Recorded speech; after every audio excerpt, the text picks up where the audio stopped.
Bonjour à toutes et tous, bienvenue dans le talk de France Info. Aujourd'hui, exceptionnellement, à l'heure du déjeuner, le talk s'invite dans votre assiette et invite le sport dans votre assiette. Salut Julo, salut Scrofi, salut Maclix, salut à toutes celles et ceux que je ne peux pas saluer. Vous êtes nombreux aujourd'hui.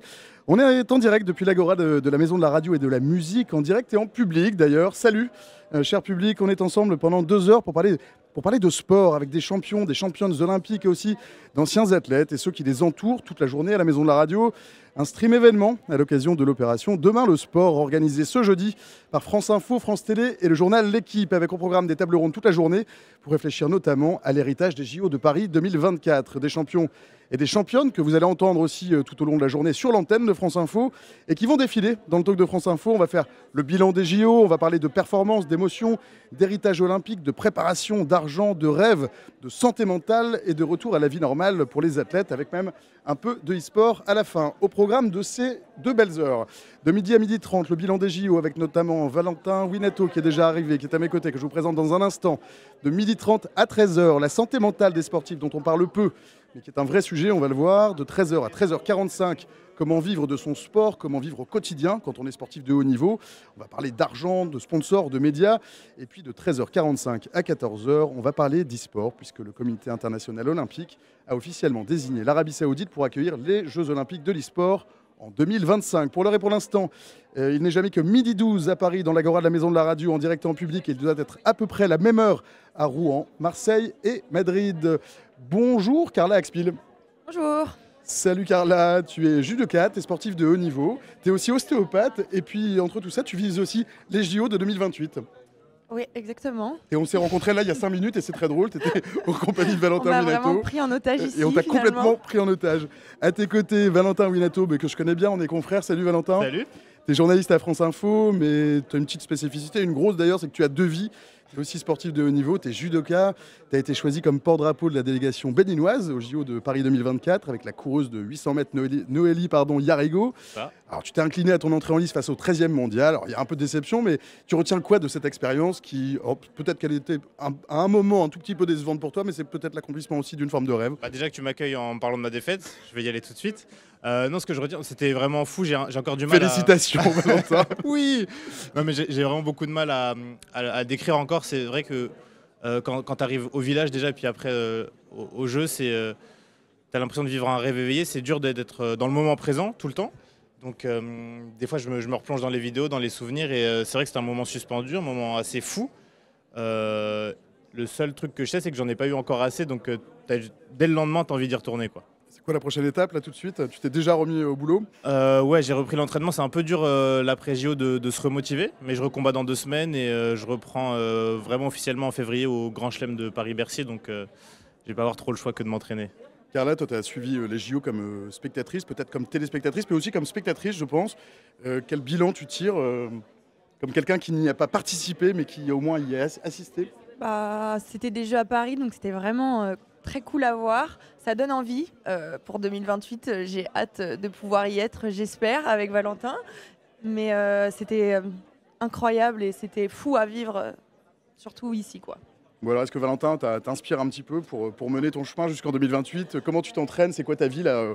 Comment tu te prépares? On s'entraîne dans le même club avec Valentin, donc du coup, au quotidien, on s'entraîne ensemble. Donc c'est hyper inspirant d'avoir quelqu'un qui a fait les Jeux à côté de soi tout le temps et qui t'accompagne au quotidien et puis qui te pousse dans tes retranchements, quoi. Donc c'est vraiment bien. Et donc je m'entraîne tous les jours, 2 fois par jour. À côté, je suis ostéo, donc j'ai aussi mes patients à gérer et voilà. Une double vie aussi, hein. C'est vraiment une double vie pour elle aussi entre les cours et le judo. Mais en fait, tous les judokas sont un peu obligés de faire ça. On a du mal à vivre que de notre sport. Donc la plupart des judokas de haut niveau ont au moins un petit job à côté. Ouais, c'est vrai que ça fait partie de notre quotidien. On va en parler tout à l'heure, Ouais. hein, de l'argent dans le sport, comment on vit parfois avec 3 bouts de ficelle pour joindre un peu les 2 bouts. L'image est un peu malheureuse. Ouais. Qu'est-ce que tu conseillerais à Carla là, pour qu'elle accomplisse cette part de rêve aussi? C'est donc dans 4 ans tout pile. Bon, elle le sait déjà, mais le seul conseil, c'est de évidemment pas lâcher, c'est de savoir pourquoi on le fait. Quand tu es convaincu qu'au bout du chemin, il y a ton rêve, je pense qu'il n'y a pas grand-chose qui peut t'arrêter. En revanche, il faut aussi savoir que si ça devient trop dur, si on sent au fond de soi qu'on n'a plus cette étincelle, c'est ok aussi d'arrêter. C'est important, on va parler de santé mentale après, mais c'est important de ne pas s'écrouler coûte que coûte. Moi, je sais que par exemple, dans mon chemin vers Paris, il y a eu des moments très difficiles.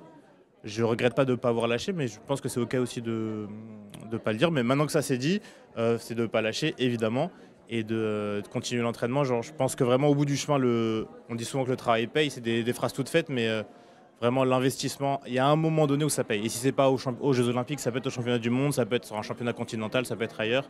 Il n'y a pas que les Jeux Olympiques, forcément, même si c'est l'accomplissement d'une carrière. Qu'est-ce qui vous a le plus marqué pendant ces JO 2024 ? Moi, forcément, c'est mon jour de compétition, je suis obligé. Bon, alors, c'est un peu égocentrique ce que je vais dire, mais en fait, nous, la salle. T'es là pour parler de toi, vas-y. Oui, c'est ça, bonjour. Suivez-moi sur Instagram. C'est que nous, on n'est pas habitué à avoir beaucoup de public dans les compétitions de judo. Ça attire pas non plus les foules. Là, la salle était assez petite, il y avait 5000 personnes. Le plafond était assez bas et les gradins étaient sur des échafaudages, ça faisait beaucoup de bruit. Et comme j'avais raconté ma qualif au jeu avant sur les antennes de Radio France, pas France Info, mais une autre radio, j'ai pas le droit de dire le nom, France Inter. Les cousins de l'étage d'en haut. Et en fait, j'avais oublié que les gens écoutaient la radio et étaient au courant de mon parcours et des difficultés. Et ce qui a été fou, c'est que pendant mon combat, normalement, dans un combat, tu n'es pas déconcentré. Et là, pendant le combat, j'entendais le public crier mon nom. Je pensais rêver vraiment. On finit le combat, je salue. Combat que j'ai perdu, tu l'as rappelé, c'est gentil. Et en saluant, en sortant pendant 30 secondes, tu restes encore sur le tapis, le temps de rejoindre les coulisses. Et là, tu entends 5000 personnes crier ton prénom et c'est une expérience assez unique. C'est dur de décrire ce que j'ai ressenti, mais c'était un peu ma victoire du jour. Non pas parce que j'aime qu'on acclame mon nom, mais plus parce qu'en fait, les gens ont eu conscience et ont reconnu la difficulté du chemin. Et après, dans les gradins, il y a eu plein de gens qui ont eu des mots gentils, qui m'ont fait des accolades. Enfin, c'était vraiment aussi ma victoire du jour. Au-delà de la médaille qui s'est envolée, mais franchement, c'était assez émouvant. Et même pour te dire, genre, je sors le combat, t'entends ça, et t'as envie de te dire, allez, je reste encore un peu, je fais une hola et tout, mais tu te dis, ah, c'est les jeux, il y a quand même les télés du monde entier sur toi, je suis quand même rentré assez vite. C'est quoi le temps juste avant d'entrer sur scène, si je puis dire? T'es entouré de qui? Qu'est-ce qui te guide? Comment tu arrives sur place? Le matin des jeux, tu arrives dans ce qu'on appelle la salle d'échauffement, donc là, il y a juste les coachs, les kinés et les autres judokas. Tu te prépares de ton côté avec ton partenaire d'entraînement, tu te strappes les doigts, tu te mets dans ta bulle, tu bois, tu manges ce que tu as l'habitude de boire et manger. Et puis en fait, juste avant d'entrer sur le tapis, nous on est dans ce qu'on appelle la chambre d'appel. Donc en fait, tu as le combat qui est en train de se dérouler et tu as toi et ton adversaire dans la chambre d'appel, donc dans les coulisses vraiment juste à l'entrée du tapis. Et donc il n'y a plus que lui et toi, vos deux entraîneurs, et ça peut te paraître assez long, tu restes 5, 10, 15 minutes, ça dépend. Moi je sais que mon adversaire l'italien était juste devant moi, donc je préfère être derrière, tu vois les expressions de l'adversaire et tu restes là pendant une dizaine de minutes et là il n'y a plus que toi et tes pensées en fait. Là c'est le vrai moment où tu te sens un peu seul au monde. Souvent les combats peuvent se gagner ou se perdre là, il y en a qui se décomposent en chambre d'appel parce que c'est là qu'il faut gérer ton stress qui monte. Mais c'est aussi là que tu peux te sentir galvanisé par la foule, par l'événement et il y a beaucoup de choses qui se passent là. Carla, toi, t'es pas allée au JO, mais tu as quand même un petit niveau. Hein, c'est quoi ton palmarès là? Moi, je suis 3e au championnat de France en 2021. J'ai été en équipe de France junior et après, j'ai fait beaucoup de blessures et là, je reprends en senior là, depuis cette année. Ce dont vient Paris Valentin, c'était familier aussi. Ouais. C'est une ambiance que tu retrouves dans d'autres compétitions. Tu l'as vécu de la même manière? Pour les Jeux ou pour mes compétitions? Pour tes compétitions à toi? Mes compétitions à l'international, oui, la chambre d'appel, c'est quelque chose qui est assez... ça ressemble à quoi une chambre d'appel? En fait, on est, comme il a dit, on est dans un couloir avec l'adversaire qui est juste devant ou derrière nous, avec soit le combat juste avant nous, il est sur le tapis, soit il est vraiment devant nous, on attend quoi finalement. Et pareil, c'est quelque chose de très stressant, tu te demandes qu'est-ce qui se passe, quel schéma tu vas mettre sur les mains, ton coach il est là à te booster, c'est un truc où il faut vraiment se concentrer sur soi-même faut vraiment se mettre dans sa bulle parce que sinon c'est très compliqué pour rentrer sur le tapis et être concentré pour gagner quoi. Ouais, tu vois vraiment toutes les personnalités en chambre d'appel. T'as des mecs ou des filles d'ailleurs qui vont se taper dessus, hurler dans tous les sens. T'en as qui vont être un peu comme ça, tu sens qu'ils partent un peu à l'abattoir. T'as des mecs très tranquilles. Là, tu vois vraiment les personnalités de chacun et tu les retrouves après en combat. Tu vois les mecs hyper agressifs ou les gens un peu plus stratégiques. Après, au jeu, il n'y a pas beaucoup de gens, souvent que des monstres mentalement, c'est assez solide, j'avoue. Et ils sont plus sympas que dans d'autres compétitions. C'est quoi il y a des profils différents en fonction des compètes. Les JO, c'est une spécificité pour ça? Dans la sociologie des gens qui participent. Non, bah écoute, en fait, nous, à international, tu vois, on va dire, bon, il y a un classement, il y a une ranking list, un classement mondial, donc il y a 400 ou 500 personnes dessus. Après, à l'année, on est, je pense, une centaine à se croiser sur tous les grands chelems, tous les grands prix toute l'année, donc on se connaît un peu tous. Donc là, au jeu, on n'était que 30, mais c'est des gens que tu croises déjà toute l'année, donc tu connais tes adversaires. En dehors du tapis, il y en a qui se disent bonjour, il y en a qui s'apprécient, d'autres moins, mais il n'y a pas de rivalité comme tu vois dans d'autres sports.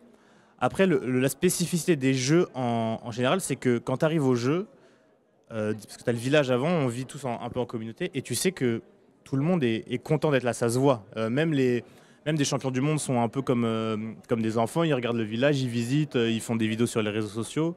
T'as vraiment ce truc des JO. Le jour de la compétition, non. Mais les jours qui précèdent où tu es au village, entre sportifs, tu les vois qui découvrent Paris, qui découvrent le village. Même si tu es champion du monde de judo, quand tu vois Raphaël Nadal, ça fait quand même quelque chose. Donc non, il y a vraiment ce truc fou d'être olympien, d'être au JO, c'est quand même un truc unique. Et je pense qu'être médaillé olympique, c'est encore un cran au-dessus. Je te dirai ça en 2028. Carla Non, pardon, je pensais que tu voulais réagir. C'est moi que tu m'as coupé, je sais plus. Non, excuse-moi. Non, tout va bien. Est-ce qu'on communique avec son adversaire Je pense que ou c'est avec des ses gestes adversaires inconscients. Alors, Est-ce qu'on lie des liens avec son adversaire avant ou après? Alors, certains adversaires, oui, parce que tu les prends très souvent. Mais après, j'ai pas d'amis chez mes adversaires vraiment. Mais parce qu'en fait, on est tous dans des pays différents et qu'on se croise vraiment à l'occasion de compète. Non, après, quand il y a le tirage au sort, on est tous à 14h devant le tirage au sort. On sait qui est qui. Chacun regarde les vidéos de l'autre. On se croise, mais on se calcule pas plus. Moi, par exemple, mon adversaire, là, l'italien, on ne s'est pas parlé avant. On a fait notre combat et lui, en fait, j'ai vu à la fin du combat qu'il avait pas trop compris pourquoi le public était plus pour un athlète béninois que pour lui. Et en fait, on s'est croisés à Pro Village, on s'est dit bonjour. On a mangé une pizza, désolé pour le cliché, juste après parce qu'on mangeait tous au réfectoire ensemble. Mais non, on n'a pas de lien particulier, juste on se dit bonjour et voilà. J'ai pas forcément. C'est pas que j'ai pas envie, c'est juste qu'il n'y a pas de. Il n'y a pas de On moment. n'est pas là pour être amis plus que ça. Tout est cordial, mais sans plus, quoi. À l'international, je pense que c'est comme ça, mais après, quand on combat en national, tu as beaucoup plus d'amis dans ta catégorie, parfois, parce qu'on se côtoie à l'entraînement, on se côtoie tous les jours. C'est quelque chose d'encore différent, je pense, parce que des fois, tu vas tomber contre ton ami en combat parce que vous êtes une quinzaine dans la compétition, parce qu'on est en labella, je sais pas où, à Lamballe par exemple, et tu finis avec une copine. C'est assez perturbant parce qu'il faut se mettre dans la tête que pendant 4 minutes, là, c'est ton ennemi que tu as en face et c'est plus ta copine. Donc je pense que c'est encore différent en national qu'en international. Ouais. Non, c'est ça, parce qu'en fait, quand tu combats en France, déjà dans ton club, tu as des gens de ta catégorie de poids, puis tu croises toujours les mêmes. Là, pour le coup, depuis 10-15 ans, il y en a qui étaient en pôle espoir, en pôle France et les centres de formation de judo ensemble. Donc forcément, là, il y a des liens différents quand c'est au niveau français, quoi. Le temps des. Alors, je vais dire le temps des JO, mais d'une manière peut-être plus large. Le temps de la compétition, il commence quand? À quel moment ça devient un temps plein? Alors, dans votre temps, dans votre planning, mais peut-être aussi dans votre tête. Quand on perd du poids, C'est vrai? c'est l'enfer. Ouais, quand on commence le régime, c'est le début de la compétition en général. Après, ça dépend des gens. Parce que le premier truc, c'est ça, c'est on commence par un régime. Ouais, le premier truc de la compète, c'est la pesée qui est la veille du combat. Et souvent, comme on perd 3, 4, 5, 6 kilos, le régime commence une semaine ou 2 semaines avant. Là, par exemple, je devrais être au régime, tu vois, pour être honnête. Ce qui n'est... J'ai bien mangé ce matin, mais là, je devrais parce que je combats dans 10 jours. Mais quand tu commences le régime et que tu commences à te priver, c'est là que... On s'est fait une cantine à deux il y a 2-3 semaines et tu mangeais beaucoup. Hein. Ouais, il y a 2-3 semaines, ça, j'ai pris les frites. Mais ouais, le régime, ça marque le début quand même de la compétition. Et les derniers jours où tu commences à plus boire trop d'eau, etc., là, tu as envie que la pesée se passe et que la compétition arrive, en général. Comment on gère ces émotions avant et pendant la compète? Non? Avant compétition, c'est assez... tu t'entraînes en te disant je veux gagner ma compète, donc tu te concentres, tu perds ton poids. Tu es beaucoup concentré sur ton poids quand même, en tout cas pour ma part, pour me dire il me reste 100 grammes, je dois manger ci ou ça, il me reste 1 kilo, est-ce que je peux manger ça? Est-ce que je peux boire? C'est assez compliqué. Après, moi, le moment le plus stressant pour moi, c'est vraiment la pesée. Je sais qu'après la pesée, je souffle, ça me fait du bien. La veille, quand je vais prendre mon repas, je suis trop contente, c'est trop bien. Mais le matin de la compétition, faut pas me parler, j'ai pas envie, quoi. Je suis fatiguée, mais j'ai envie de combattre, j'ai l'excitation, je suis stressée de qui je vais avoir en face, comment je me sens dans mon corps. J'essaye de me concentrer sur moi et savoir ce que je ressens avant de pouvoir être ouverte aux autres, quoi. Donc je suis vraiment dans ma bulle. Ouais. Et alors les émotions, il faut savoir que, en tout cas pour moi, pour beaucoup de gens, je crois, le sport de haut niveau et le contexte d'une compétition, ça exacerbe déjà toutes les émotions qu'on a dans la vie de tous les jours, même les insécurités, etc. Ça veut dire que moi, quand j'étais plus jeune, l'approche d'une compétition, ça pouvait exacerber par exemple la peur de mal faire, le stress, etc. Et souvent, quand tu maîtrises pas ça, avant la compète, la veille et pendant la compète, tu es complètement timoré, tu es inhibé, tu es là, tu n'arrives pas, tu es vraiment une autre personne. Pour ma part, ça fait 3 ans que je travaille avec un préparateur mental, justement pour gérer ces phases-là. Et tu vois, on parlait de la chambre d'appel tout à l'heure. C'est dans ce moment-là où tu as besoin d'avoir ce travail-là, pour ma part, parce que si tu l'as pas, tu laisses les émotions te submerger et ton combat, tu l'as déjà perdu. Et donc, c'est 3 ans de travail, quasiment chaque semaine. En vrai, on dit préparateur mental, c'est presque un travail psy, en fait. Il y en a qui font de la sophrologie, il y en a qui font de l'hypnose. C'est comme si tu avais un psychologue, ça ressemble en gros à ça. Et ça te permet, tu tentes de gérer tout ce qui peut te submerger. Donc pour ma part, ça a fait vraiment la différence. C'était le jour et la nuit. Pour toi aussi, Carla? Moi, j'ai vu une réflexologue pendant longtemps parce que j'étais très très stressée en compétition et je ne pouvais pas m'exprimer. Ça m'a beaucoup aidée. C'était très agréable, ça a permis de me libérer et donc de faire mes résultats en junior. Depuis que j'ai été blessée, ça a été très compliqué de revenir à la compétition. Beaucoup de stress, beaucoup de peur de se refaire mal. Depuis cette année, j'en parle beaucoup avec ma psy, que je vois à chaque fois avant mes compétitions et ça m'aide énormément. Est-ce qu'il y a quelque chose que vous feriez différemment en termes d'entraînement là, pour des compétitions à venir? Quelque chose que vous auriez peut-être... Alors, ou pas fait assez, vous auriez un petit peu raté, vous auriez pris une décision dans votre préparation?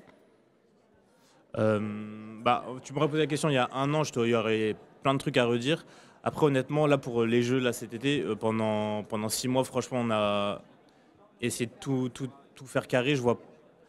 Franchement, Qu'est-ce que tu as changé il y a 1 an alors?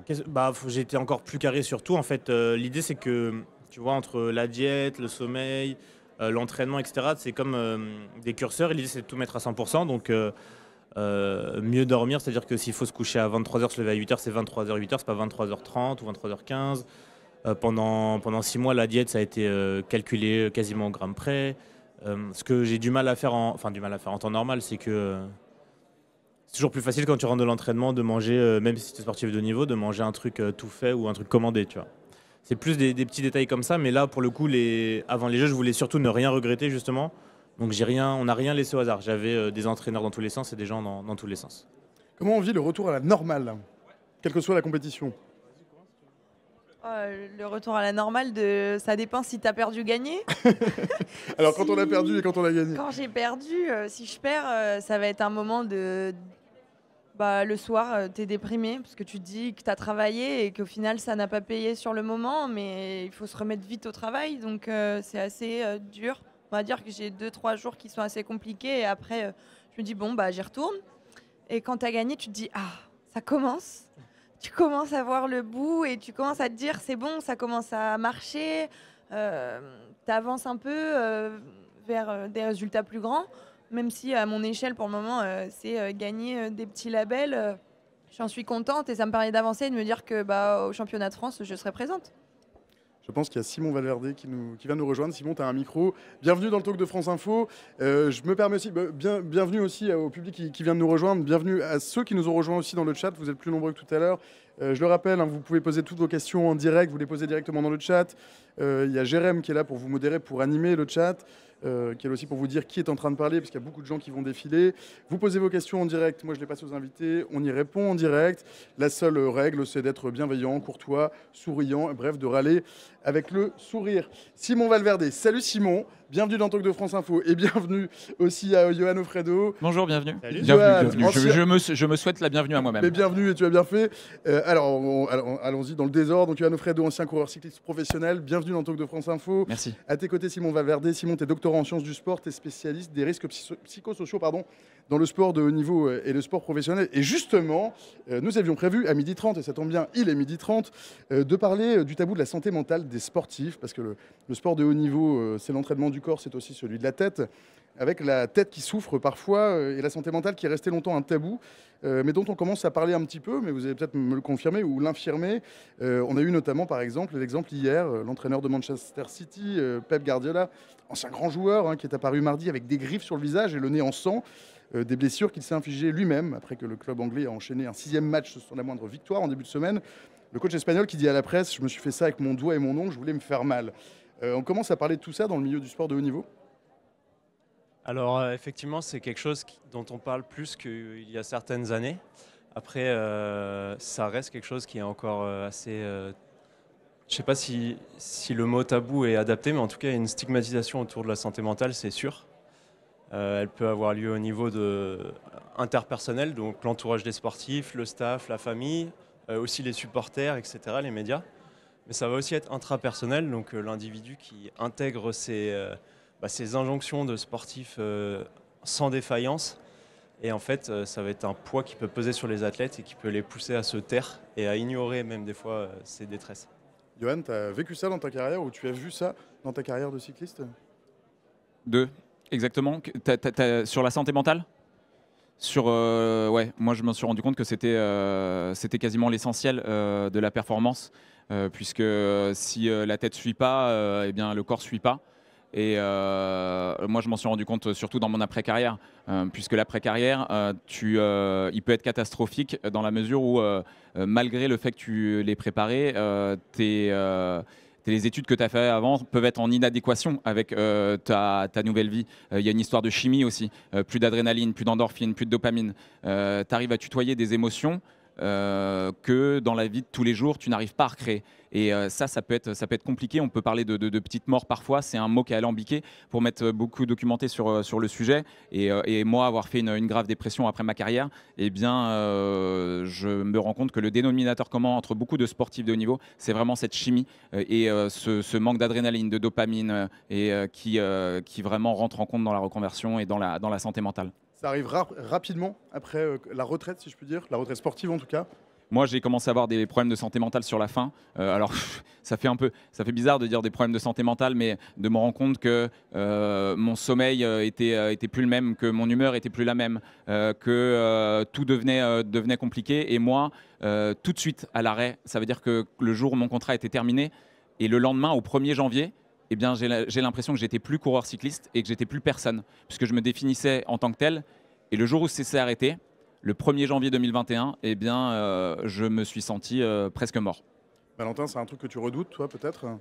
Ouais, bah moi j'ai pensé. Que tu as peut-être vu autour de toi ou que tu as vécu même? Vu, il y a toujours, nous dans le judo, des gens qui, on en plaisante, mais qui ont du mal à arrêter. Tu vois des gens qui arrivent à un certain âge et qui sont encore là à l'entraînement, alors que tu vois que il faudrait arrêter. En tout cas, ça donne cette impression. Moi, la retraite, j'y ai pensé pour la première fois après les JO.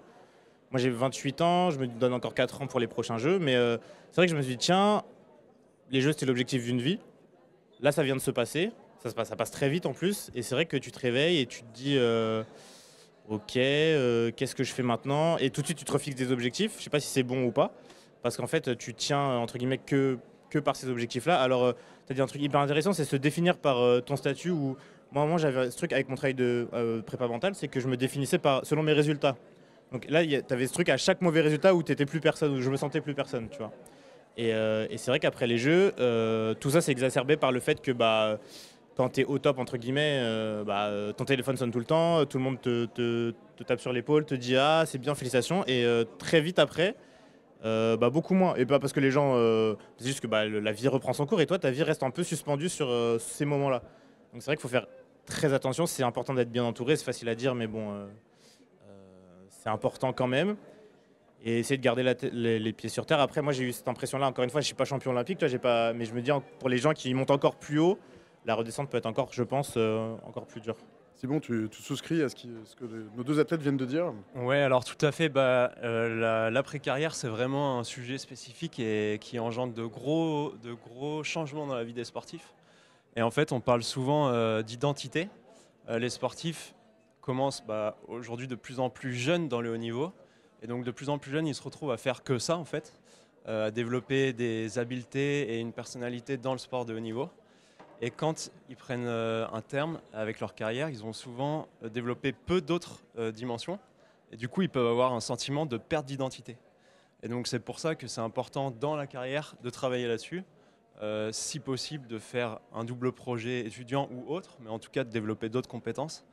Et puis de faire de la prévention sur cette après-carrière, sur les répercussions que ça peut avoir. Et effectivement, il y a aussi le fait d'arrêter de faire de l'entraînement tous les jours et donc de perdre un petit peu cette dopamine. En fait, ça change beaucoup de choses dans le quotidien. Donc, c'est vraiment quelque chose à préparer. Et comme tu le disais, les soutiens sont très importants. Dans la vie en général, quand on a des détresses psychologiques, donc on parle plutôt de détresse psychologique, c'est important d'avoir des soutiens et ils vont pouvoir nous aider à faire face à ça. Tu parles de l'entourage qui peut être une aide, l'entourage qui peut aussi être négatif, peut-être aussi. Est-ce qu'il n'y a pas des gens qu'il faudrait un peu éloigner de son cercle à un moment de la compétition? Je pose la question à tous les trois, à ceux qui font et à ceux qui savent. Donc, commençons par ceux qui font. Ouais, alors déjà nous, moi en tout cas j'ai pas les soucis de grosses sommes d'argent, donc peut-être que ça écarte déjà des problèmes. Écarter des gens, si je vais moi en tout cas c'est plutôt ma famille que j'ai mis un peu de côté dans mon projet sportif parce que c'est pas. C'est dur de dire ça. C'est dur de dire ça, mais en fait c'est aussi des gens qui moi me tiraient plutôt vers le bas en mode tu vas pas y arriver, tu vas pas faire ci ça, et c'est avant une compétition, je pense que c'est pas l'idéal. Du coup non, je me suis plus entouré de mes amis qui sont des gens très très soutenants, très supportants. Je sais pas si ça se dit. Et ouais, il y a des gens effectivement, t'arrêtes de répondre aux messages parce qu'en fait. Il y a une telle pression, peut-être tu te mets une pression à toi-même, il y a une pression aussi populaire et extérieure. Si en plus tu reçois des trucs négatifs, ta course ou ton combat, il est déjà à moitié perdu. Franchement, donc c'est dur, mais je pense qu'il y a des gens à mettre de côté. Ouais. Johan? Moi, je pense qu'au-delà de gens à écarter, il y a des gens à intégrer. Quand tu es sportif de haut niveau, il faut être capable de mettre les bonnes personnes au bon moment. Tu t'entoures de ton kiné, de ton entraîneur. À certains moments, tu as besoin de tes parents, d'autres un peu moins. Mais dans la reconversion, ça c'est essentiel.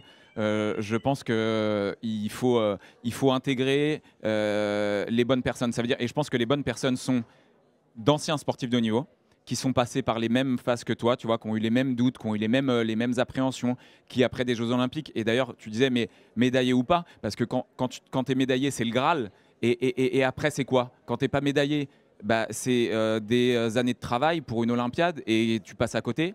Et j'en parlais avec Eugénie d'Orange, qui est une kayakiste, et à son après JO, eh bien, elle me disait que c'est compliqué parce que sa vie qui a été rythmée avec un objectif qui était celui de la médaille, se lever le matin, aller à l'entraînement, ensuite aller au kiné, eh bien, sa vie de tous les jours, elle était un peu vide. Donc, elle ne savait pas à quelle heure manger, à quelle heure dormir. Et je lui dis, mais c'est normal, c'est normal. Et d'entendre ça, de se dire, ok, j'intègre des sportifs d'autres milieux, ils ont vécu la même chose, ça me fait du bien, un peu comme des réunions sociales où on se dit moi aussi je suis comme ça, un peu comme les alcooliques anonymes, salut je suis Johan, moi aussi j'ai arrêté ma carrière, toi t'es passé par là, ça c'est vachement important, un psychologue également, et voilà, ça fait partie des choses incontournables. Simon? Ouais, tout à fait d'accord, c'est important de savoir bien s'entourer, et quand on parle de santé mentale, il y a beaucoup de choses qui sont dites, qui existent. Et c'est important d'aller vers les bonnes personnes au bon moment. Et par exemple, si on est en détresse psychologique, il y a beaucoup de sportifs qui se tournent vers des préparateurs mentaux ou coachs de vie, ou il y a plein de métiers, en tout cas, qui ne sont pas forcément toujours classifiés. Et c'est important de comprendre que la détresse psychologique, quand ça touche à la santé, c'est vraiment des psychologues ou psychiatres, c'est des professionnels de la santé mentale qui peuvent gérer ça. Et même si un préparateur mental ou même un coach ou même quelqu'un de la famille peut être une première alerte, peut voir les premiers signes de détresse, c'est pas eux qui vont pouvoir la traiter. Donc, c'est exactement ça. C'est vraiment essentiel d'en parler et d'aller voir, de s'entourer de pros finalement. Ouais. Complètement. Simon, parce que j'ai ta fiche sous les yeux, j'aurais peut-être dû commencer par ça. Tu es doctorant en sciences du sport spécialisé sur les risques psychosociaux dans le sport de haut niveau et professionnel. C'est quoi ta thèse? Qu'est-ce qu'on étudie quand on est doctorant en sciences du sport, spécialisé sur les risques psychosociaux, pardon? Donc moi, je travaille avec la Fédération nationale des syndicats sportifs et l'Union nationale des syndicats de sportifs. Et je suis donc, c'est en collaboration avec l'INSEP et le laboratoire Sport, Expertise et Performance. Et donc dans ce laboratoire, moi, je m'intéresse à la vie des sportifs et j'essaie de comprendre dans leur quotidien quels sont les freins, quels sont les leviers, quels éléments de l'environnement influencent leur santé mentale, quelles ressources ils ont. Et en fait, on observe que il y a des éléments qui sont interpersonnels, donc les relations qu'ils vont avoir avec l'entourage. Il va y avoir plein d'éléments qui rentrent dans la vie des sportifs. Le fait d'être engagé dans un double projet qui va à la fois apporter des opportunités et qui peut être utile dans l'après-carrière, mais à la fois augmenter les contraintes et parfois être difficile à vivre pour les sportifs. Il y a les violences qui vont être vécues par les sportifs qui ont des grosses répercussions sur la santé mentale, etc. Mais on voit aussi qu'à travers tout ça, suivant les soutiens qu'on a, suivant les ressources personnelles qu'on a développées, on peut faire face plus ou moins efficacement à ces différents éléments de l'environnement. Et donc c'est aussi ça qu'on cherche, c'est de dire on va essayer d'identifier les risques de l'environnement, d'identifier les facteurs protecteurs, de préconiser d'aller plutôt vers les facteurs protecteurs et diminuer les facteurs de risque.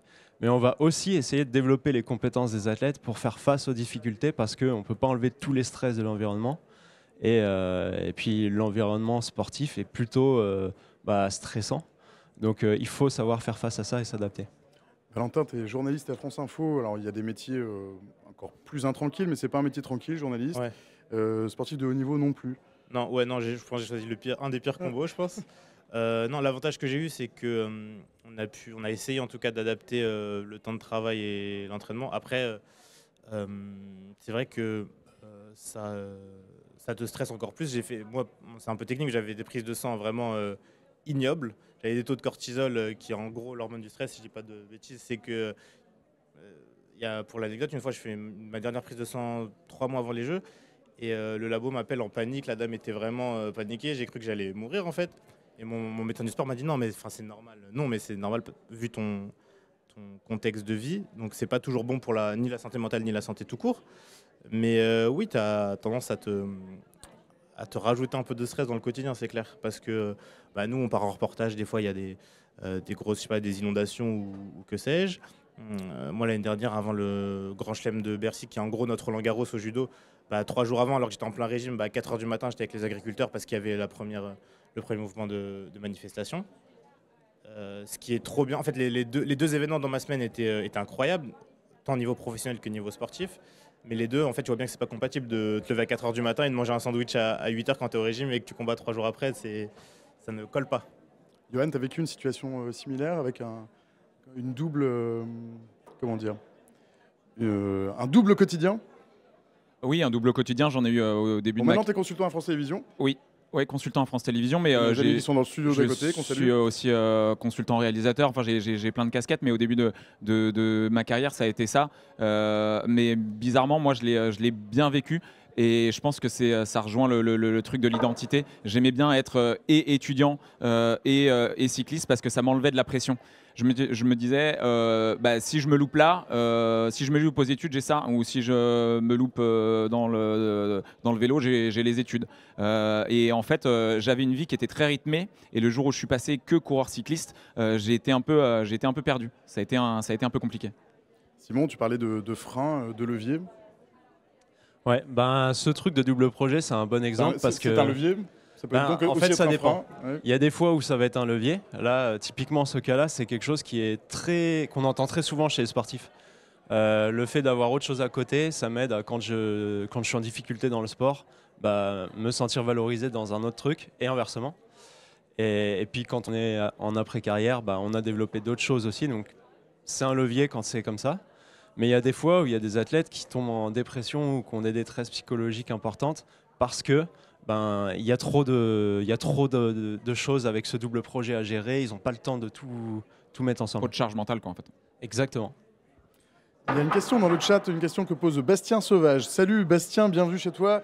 Bienvenue dans le talk de France Info. Je rappelle, on est en direct jusqu'à 14h, en direct de l'Agora de la Maison de la Radio et de la Musique, pour l'événement organisé par France Info, le journal L'Équipe et nos amis cousins de France Télévisions. On parle donc de sport, pour ceux qui nous rejoignent. Bastien Sauvage qui pose cette question, qui vous pose, messieurs, cette question.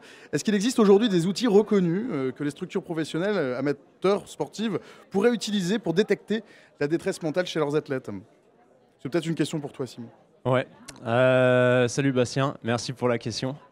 Alors, dans les outils, déjà, il y a des choses qui sont mises en place par les structures sportives. Par exemple, il y a des psychologues qui sont engagés par des fédérations ou par l'INSEP ou par des clubs professionnels. Donc ça, c'est déjà une ressource vers laquelle on peut orienter les sportifs. Après, dans les outils, c'est difficile parce que c'est quand même la santé mentale, c'est des professionnels qui peuvent l'analyser. Mais c'est important quand on est entraîneur de connaître certains signes. Et par exemple, on va retrouver une baisse soudaine de performance, ça peut être un signe de détresse psychologique. Un manque de motivation qui dure dans le temps, ça peut être un signe. Des difficultés à gérer les émotions, ça peut être un signe. Le fait de ruminer beaucoup les choses, ça va être également un signe. Et tous ces petits signes, c'est vraiment des choses qu'il faut avoir en tête et se dire, OK, si je ressens ces choses-là, c'est peut-être qu'il y a quelque chose qui ne va pas. Et si ça ne va pas, il faut peut-être que j'en parle dans un premier temps. Et il faut peut-être que j'aille voir quelqu'un de spécialiste. Et quand on reçoit ce témoignage, on peut se dire, je vais peut-être aider la personne à contacter un psychologue ou un psychiatre ou une personne qui pourra l'aider. Il y a quelqu'un qui nous a rejoint dans le studio, dans l'Agora de la Maison de la Radio.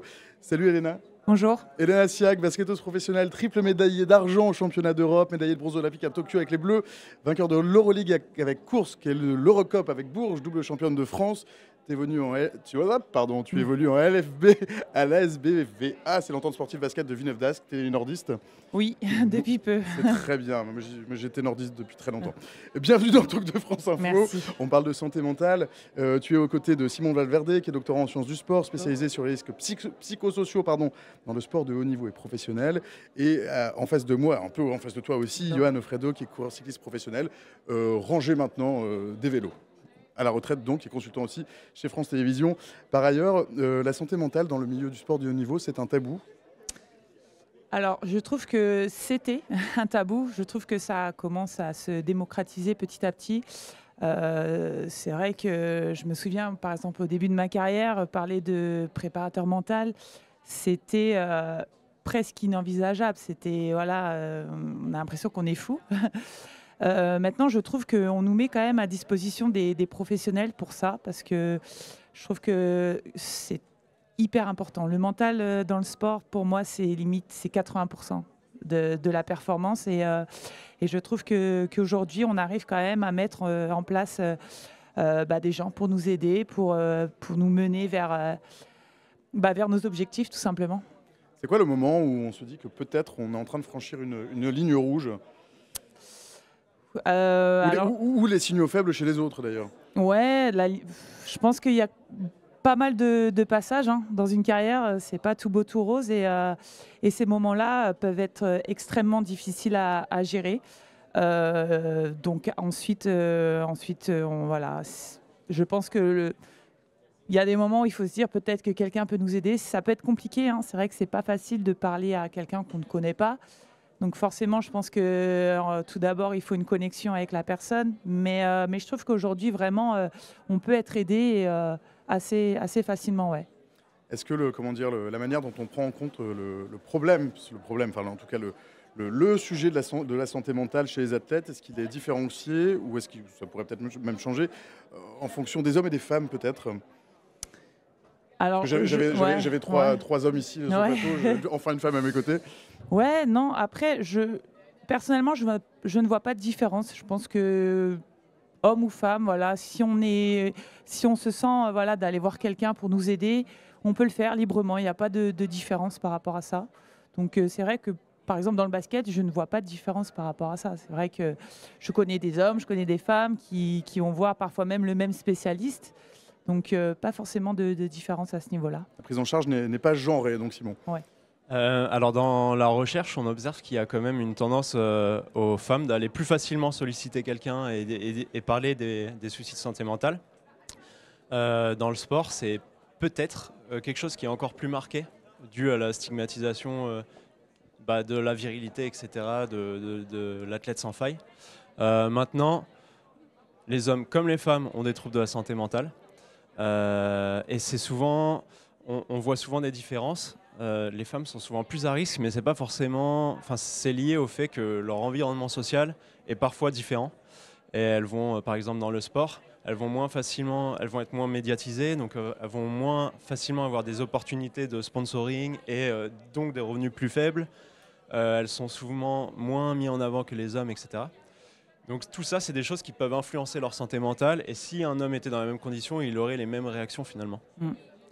Elena, tu viens d'arriver juste avant, il y a une vingtaine de minutes, on parlait du retour à la vie normale après les JO. Toi, tu as vécu les derniers JO, alors pas les derniers de cet été, ceux d'avant. Comment on vit le retour à la vie normale ? Assez difficilement, hein. Je ne vais pas le cacher. Quand on dit qu'après les Jeux, il y a, je dirais pas dépression parce que c'est fort, mais il y a quand même on sent un petit vide assez rapidement. C'est vrai que pendant 2 semaines, j'ai vraiment l'impression d'être à Disney, hein. C'est ce que je dis pour comparer. On est émerveillés tous les jours. Et c'est vrai que le retour à la réalité, il peut faire mal. Après, nous, on a la chance dans le basket, c'est qu'on enchaîne vraiment directement avec notre saison.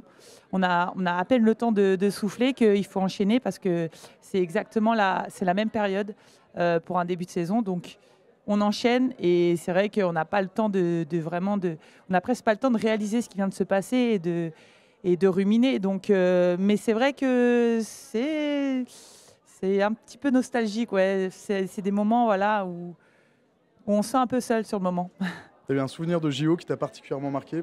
Un très très bon souvenir et un très très mauvais ? Un très très bon, forcément la médaille de bronze à Tokyo. En plus, c'était encore la période de Covid. Donc on était au village, mais c'était un peu le mode bulle aussi. On ne pouvait pas sortir comme on voulait. Et la remise de la médaille, pour moi, qui était assez symbolique, c'était notre coéquipière.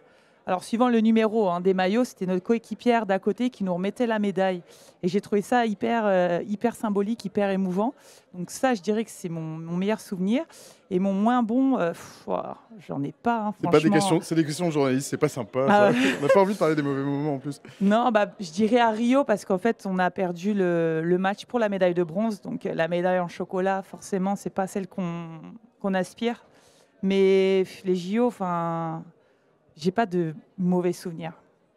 Vraiment, on va dire moins bon. Moins bon. Et toi, Johan, un très bon moment dans ta carrière ? Tu as eu une longue carrière. Tu as eu des moments plus compliqués aussi. Oui, mais justement, on ne va pas parler que des plus compliqués. Non, mais c'est ça qui est intéressant finalement dans une carrière, et je trouve que c'est souvent une métaphore de la vie, c'est un condensé de la vie. Tu as des très hauts, tu as des très bas, et à la limite, mes meilleurs souvenirs, c'est mes très bas. J'ai eu un grave accident en 2019 au Grand Prix de Denain, et je me diagnostique une tétraplégie qui finalement allait être régressive. Je fais le Tour de France en me disant je vais faire une semaine et puis je vais abandonner.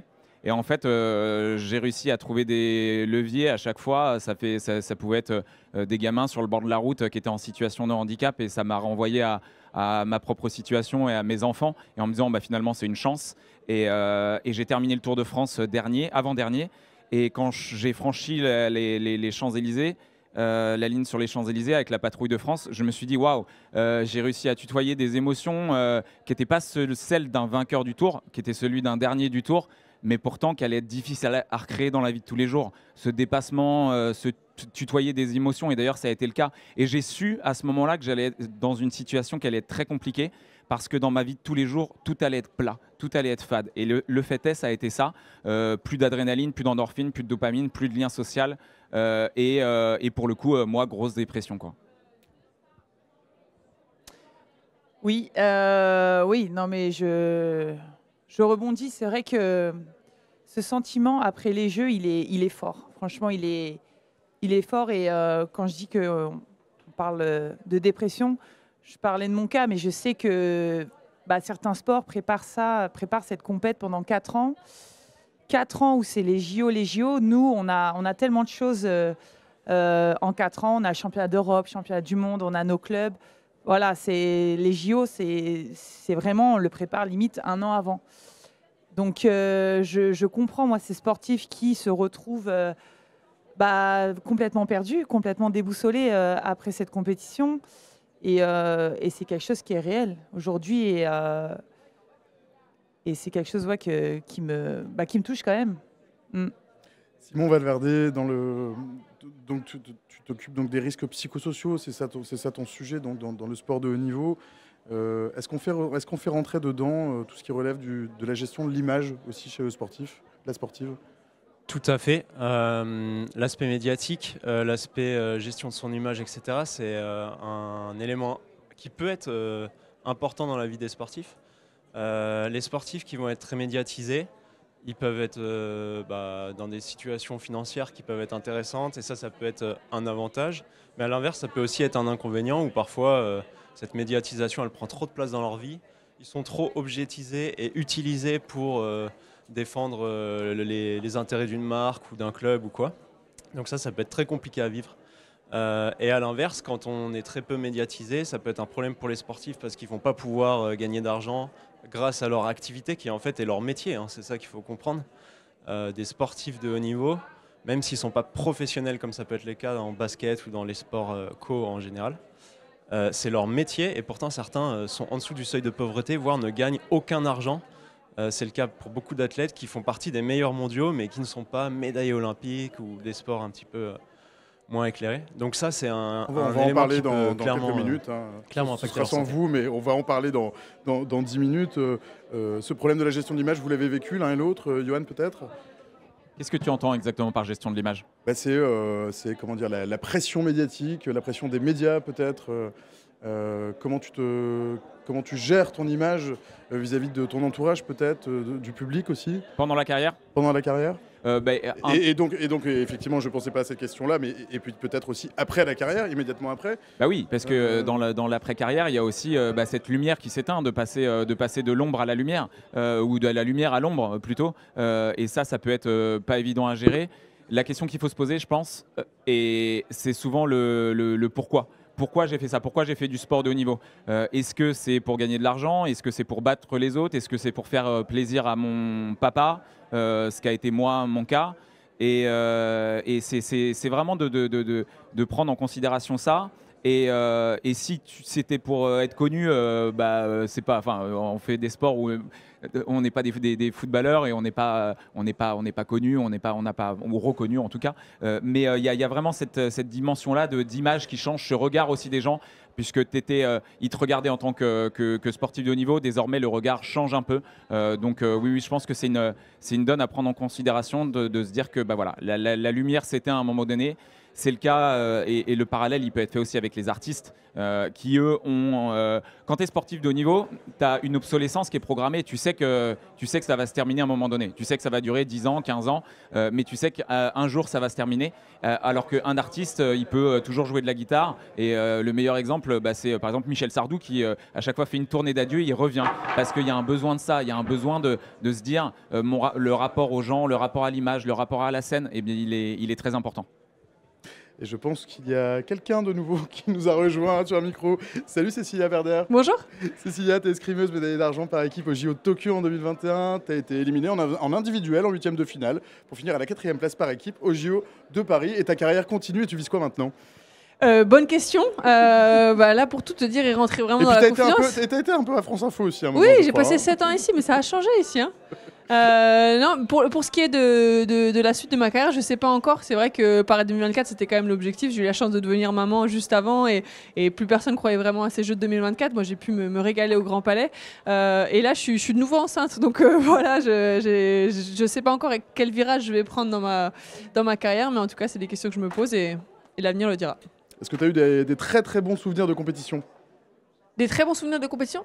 En général? Ouais, en général. En général, j'en ai plein. Les plus beaux, je fais un sport individuel, je fais de l'escrime, mais les plus beaux, c'est les moments où j'ai gagné par équipe, où j'ai senti mon équipe, où on se percutait vraiment ensemble, où on était vraiment ensemble. C'était les moments les plus féeriques pour moi. Les moments de victoire par équipe et même les défaites, les moments partagés. Je crois que c'est vraiment ça qui m'a fait le plus grandir. Est-ce que les JO, c'est un moment spécial? Oui, c'est spécial. C'est spécial. J'ai eu la chance d'en faire 3. C'est forcément des moments incroyables. La chance de pouvoir les vivre ici à Paris, c'était juste encore incroyable. On était au Grand Palais, dans l'écrin le plus merveilleux possible en France. Enfin voilà, tout était réuni pour que ce soit incroyable. C'était une belle fête avec des gens d'une bienveillance, d'une douceur, d'encouragement. Voilà, on s'est vraiment sentis tous ensemble et c'est rare et c'était précieux. Ouais. Alors, mesdames, il est 13h et à 13h, justement, j'avais prévu un plateau qui est sport de haut niveau et l'argent dans tout ça. On va pas parler que d'argent, en fait, on va parler de comment on vit quand on est sportif de haut niveau. L'argent, il y a celui qu'on gagne, il y a celui qui permet de concourir, il y a celui des sponsors, celui qui manque parfois pour vivre bien, pour vivre de son sport. Voilà, on va parler peut-être rapidement de tout ça, puis après peut-être aussi parler des femmes dans le sport. Est-ce qu'à un moment, les femmes se plaignaient qu'elles n'étaient pas assez mises sur le devant de la scène, qu'on les accompagnait pas assez? Il semble que ça change un peu, ça change pas assez. C'est quoi les principales sources de revenus pour une athlète de haut niveau au début? Comment on fait au début pour concourir? Alors, on va parler petites économies.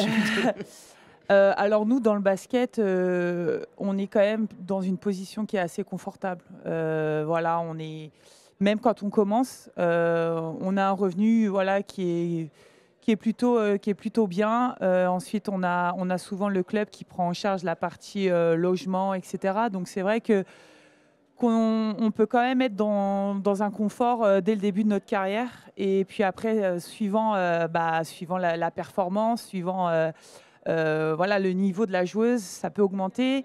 Et après, nous, c'est aussi l'étranger, quand on part dans des différents pays d'Europe pour tester d'autres championnats.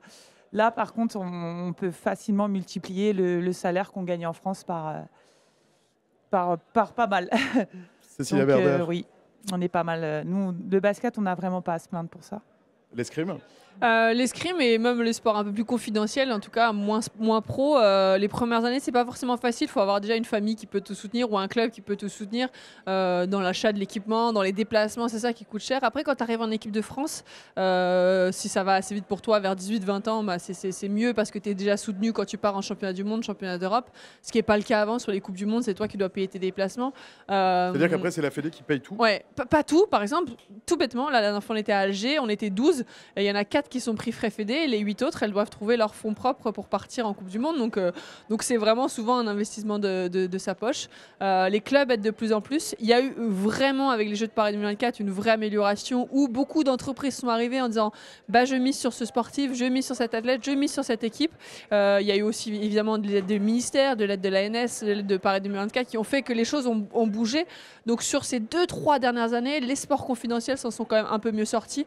Il y a une vraie question sur qu'est-ce que ça va être maintenant que les Jeux sont terminés. Pour la nouvelle génération, il y a vraiment des enjeux importants. Ouais. Je vois qu'il y a Vanessa Tomaszewski qui nous a rejoint. Salut Vanessa, rebonjour, qu'on a croisé tout à l'heure et puis qu'on a dit qu'elle venait, que c'était une excellente idée. Bienvenue chez toi Vanessa, tu es consultante social média, créatrice de contenu par ailleurs. Tu as fondé le média champion au pluriel du digital, j'ai à peu près tout dit. C'est ça. Bienvenue. Dans tout cet environnement, il y a aussi le rôle des sponsors. Les réseaux sociaux ont un rôle à jouer là-dedans. Oui, et j'en parlais tout à l'heure sur la table ronde. Ce qui est intéressant avec oui, parce qu'il faut rappeler. Hein. Donc, on est dans le cadre de l'événement Demain le sport, organisé par France Info, France Télévisions et le journal L'équipe. Donc, dans la maison de la radio, là, nous sommes dans l'Agora, au centre de la maison de la radio. Au-dessus, il y a une grande tour de 22 étages au-dessus de nous, enfin quasiment au-dessus de nous. Et il y a tout un tas de conférences autour du sport. Et tu animais donc une table ronde autour de... C'était autour de comment donner davantage de visibilité au sport féminin. Et du coup, j'ai parlé de la partie social media. Et je trouve que ce qui est intéressant depuis 4-5 ans, c'est l'évolution des algorithmes sur les réseaux sociaux.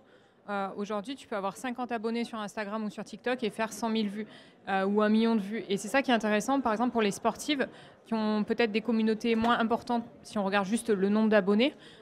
Si elles font un contenu qui est intéressant, qu'elles montrent les coulisses de leur entraînement, par exemple, quelque chose comme ça, elles peuvent toucher un plus grand public. Et c'est ça aussi qui va attirer les sponsors, attirer l'attention des marques. Donc il y a aussi le fait que justement les sportifs deviennent leurs propres médias et peuvent communiquer directement aux fans. Elena, Cécilia, vous êtes votre propre média ? Oui, tout à fait. C'est moi qui gère mes réseaux. Alors de base, je ne suis pas quelqu'un qui est très active, mais c'est vrai que pendant la carrière, Je sais que les gens aiment bien justement voir les coulisses. Ça m'arrive de temps en temps de montrer des choses qu'on ne voit pas à la télé ou lors de nos matchs. Donc, et ça, je sais que les gens, ils apprécient. Donc ouais, c'est moi qui gère toute cette partie média. Cécilia? Ouais, alors moi, je suis contente qu'on parle des réseaux sociaux parce que c'est vrai que c'est un moyen pour gagner de l'argent qui est hyper important. La nouvelle génération. Mais c'est bon, au moins tu vas cash. Non, mais c'est fou, mais parce que moi, je suis nulle, mais nulle. Voilà, j'ai 34 ans, je pense que j'ai loupé le virage et ça m'intéresse pas du tout. Et surtout que je vois mes collègues qui passent un temps fou. C'est un travail à temps plein pour avoir la bonne installation, la bonne lumière, le bon angle, le bon sponsor, la bonne Vanessa, lumière. vous allez vous mettre en Ouais, relation. je sais pas, mais moi en tout cas, pour moi c'est une catastrophe et parce que je vois le temps qu'elles y passent, c'est un vrai métier pour des résultats importants. Et là, on parle même plus de résultats sportifs, on parle de vues, on parle de... Les partenaires, ils arrivent, on s'en fout que tu sois championne du monde. Ah, par contre, tu as 10 000 abonnés, ok, je te donne tant. Et pour moi, c'est une catastrophe. Le sport de haut niveau, c'est pas ça qu'on te demande. Le premier truc qu'on te demande, c'est d'être fort sur une piste, dans un stade et d'y aller avec tes tripes. Aujourd'hui, je vous assure, et encore plus pour les femmes, là, on n'est que des femmes avec toi, Alors, les photos qui marchent le plus, dès qu'on voit du corps. La fille, elle poste une photo avec sa médaille, elle a 1000 vues. Elle poste une médaille où on voit un peu son épaule, ou un peu de dénudé, ou un peu de poitrine ou de fesses. Bam, ça explose. Et pour moi, c'est une catastrophe. On te demande d'être belle, on te demande d'avoir des followers. Pour moi, c'est pas ça. C'est pas ça qu'on te demande quand tu es sportive. Mais ça rapporte, hein. Ça, c'est sûr que si tu veux gagner de l'argent, ça marche bien. Non, mais c'est fort ce que tu dis. On nous demande d'être belle. C'est quelque chose que tu ressens, toi? Ma question, elle est un peu nulle parce que bien sûr qu'il y a le regard de l'homme un peu, un peu toxique parfois sur le corps des femmes. C'est quelque chose qui existe malheureusement. Oui, je suis un peu d'accord parce que je pense qu'on est de la même génération et je partage complètement son avis. Et je suis pareil, je trouve ça un petit peu désolant parce que pour moi, les réseaux, ça sert aussi. Enfin, c'est du partage en fait. C'est du partage. C'est des choses que les gens ne voient peut-être pas pendant nos matchs ou nos entraînements. Et c'est vrai qu'il y a ce côté, je trouve, un petit peu superficiel qui me dérange aussi. D'où le fait que je ne suis pas très active. Mais c'est vrai que pour avoir des vues, pour avoir des likes, il faut sortir un petit peu de l'ordinaire. Et c'est ce côté. Dénudé ou je ne sais pas qui me dérange aussi, c'est vrai. Oui, je pensais par rapport à ce que tu disais, c'est un métier. En fait, je pense que dans un monde idéal, c'est pas aux athlètes de créer du contenu, en fait, parce que ça prend du temps. Et en fait, l'idée, c'est qu'il faut pas que ça nuise à ton entraînement, autant que tu vas avoir sur ton entraînement. Et je pense que ce qui est important aussi, je pense que c'est le rôle des fédérations, des ligues, des clubs, de former comme on forme au média training pour faire une conférence de presse, de former, d'avoir quelques tips en fait pour créer du contenu soi-même. Et je pense que ça a évolué, tu vois, Instagram à l'époque où il fallait faire des super photos pour être visible. Moi, ce que je trouvais intéressant, c'est ces 2 dernières années, ce fait que justement, ça soit plus lié au nombre d'abonnés, le fait que tu fasses des vues. Donc tu peux avoir 50 abonnés, faire des vues. Mais par contre, quand je parle de faire des vues, je pense plutôt à du contenu authentique, par exemple répondre à des questions des fans sur tu t'entraînes combien de fois par semaine, vraiment essayer d'avoir une stratégie où tu vas essayer de présenter ton sport différemment, montrer les coulisses.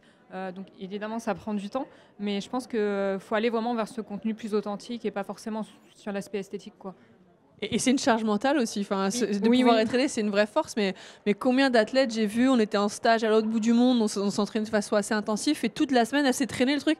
Ah, j'ai pas encore fait la photo avec la bouteille au coin de l'entraînement. Et bah oui, c'est une charge mentale. Et en effet, tu vas gagner de l'argent. En effet, tu vas t'en sortir, mais tu vas aussi avoir le cerveau assez lourd. Et c'est vrai qu'aujourd'hui, moi, je suis plus vieille, clairement. J'ai pas du tout cet engouement pour les réseaux sociaux. Mais j'ai cette légèreté d'esprit et ça n'a pas de prix en fait. Ça n'a pas de prix, ça vaut tous les partenariats possibles. Pour moi, c'est vraiment personnel. Il y a une pression des sponsors pour être sur des plateformes, sur les réseaux sociaux? Bon, alors vous n'allez pas me dire oui énormément et je déteste mon sponsor, mais est-ce qu'il y aurait eu à un moment quand un partenaire veut arriver, c'est toujours la même chose. Il ne regarde pas forcément ton palmarès, il regarde ton nombre d'abonnés. Et s'il veut vraiment s'engager, il va arriver en disant je veux 5 posts et 5 posts comme ça. Il a ses critères et c'est normal, c'est son image de marque. Eux, ils fonctionnent vraiment comme ça et ça marche pour tout le monde. Donc oui, ils arrivent avec des critères assez précis, c'est évident. Hélène Siak. Alors nous, en tant que joueuse, on ne la ressent pas par les sponsors, mais on sait qu'elle est là. Je pense que on va dire un filtre. On a des gens qui s'occupent de ça, qui gèrent les partenaires, les sponsors. Et je pense que la pression, c'est eux qui la subissent en premier.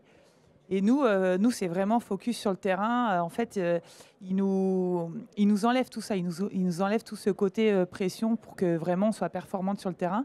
Mais on sait qu'elle est là.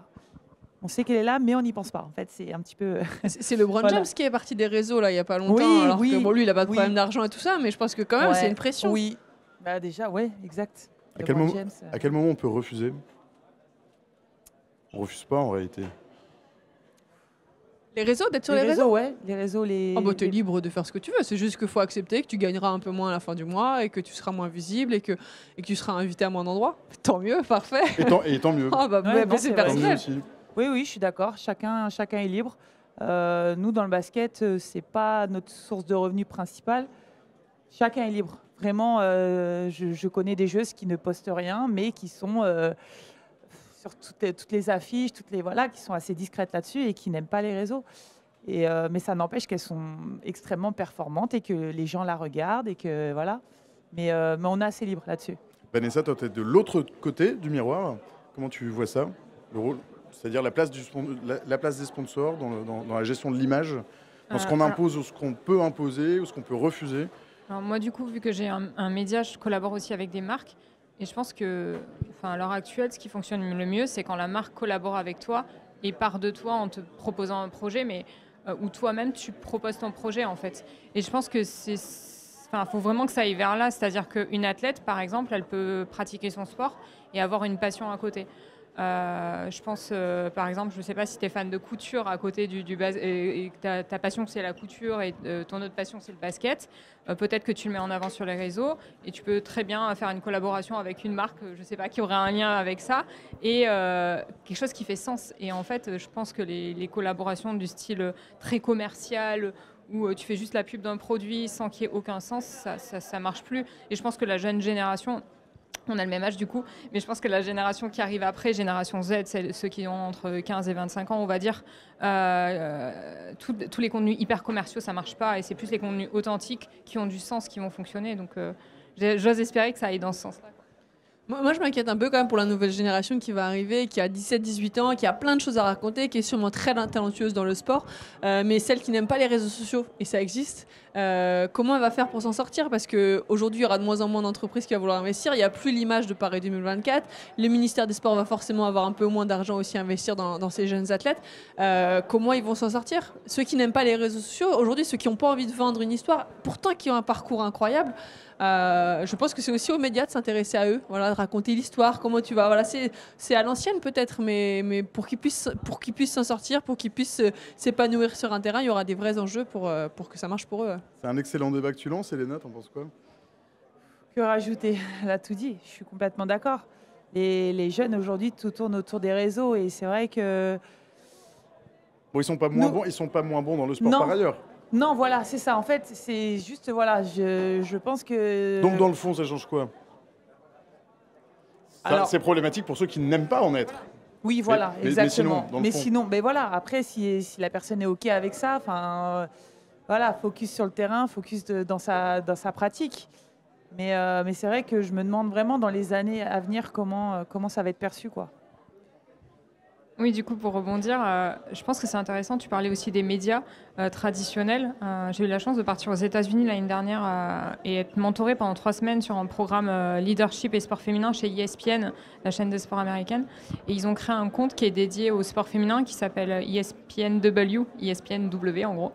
Et en fait, ils font des partenariats. Ils travaillent par exemple avec la NWSL, c'est le championnat de foot féminin aux États-Unis, où justement ils vont créer du contenu avec les clubs, avec la fédération. Et je pense que ça aussi, c'est intéressant que les médias traditionnels qui ont une grosse audience, qui savent bâtir des audiences, puissent travailler avec les clubs.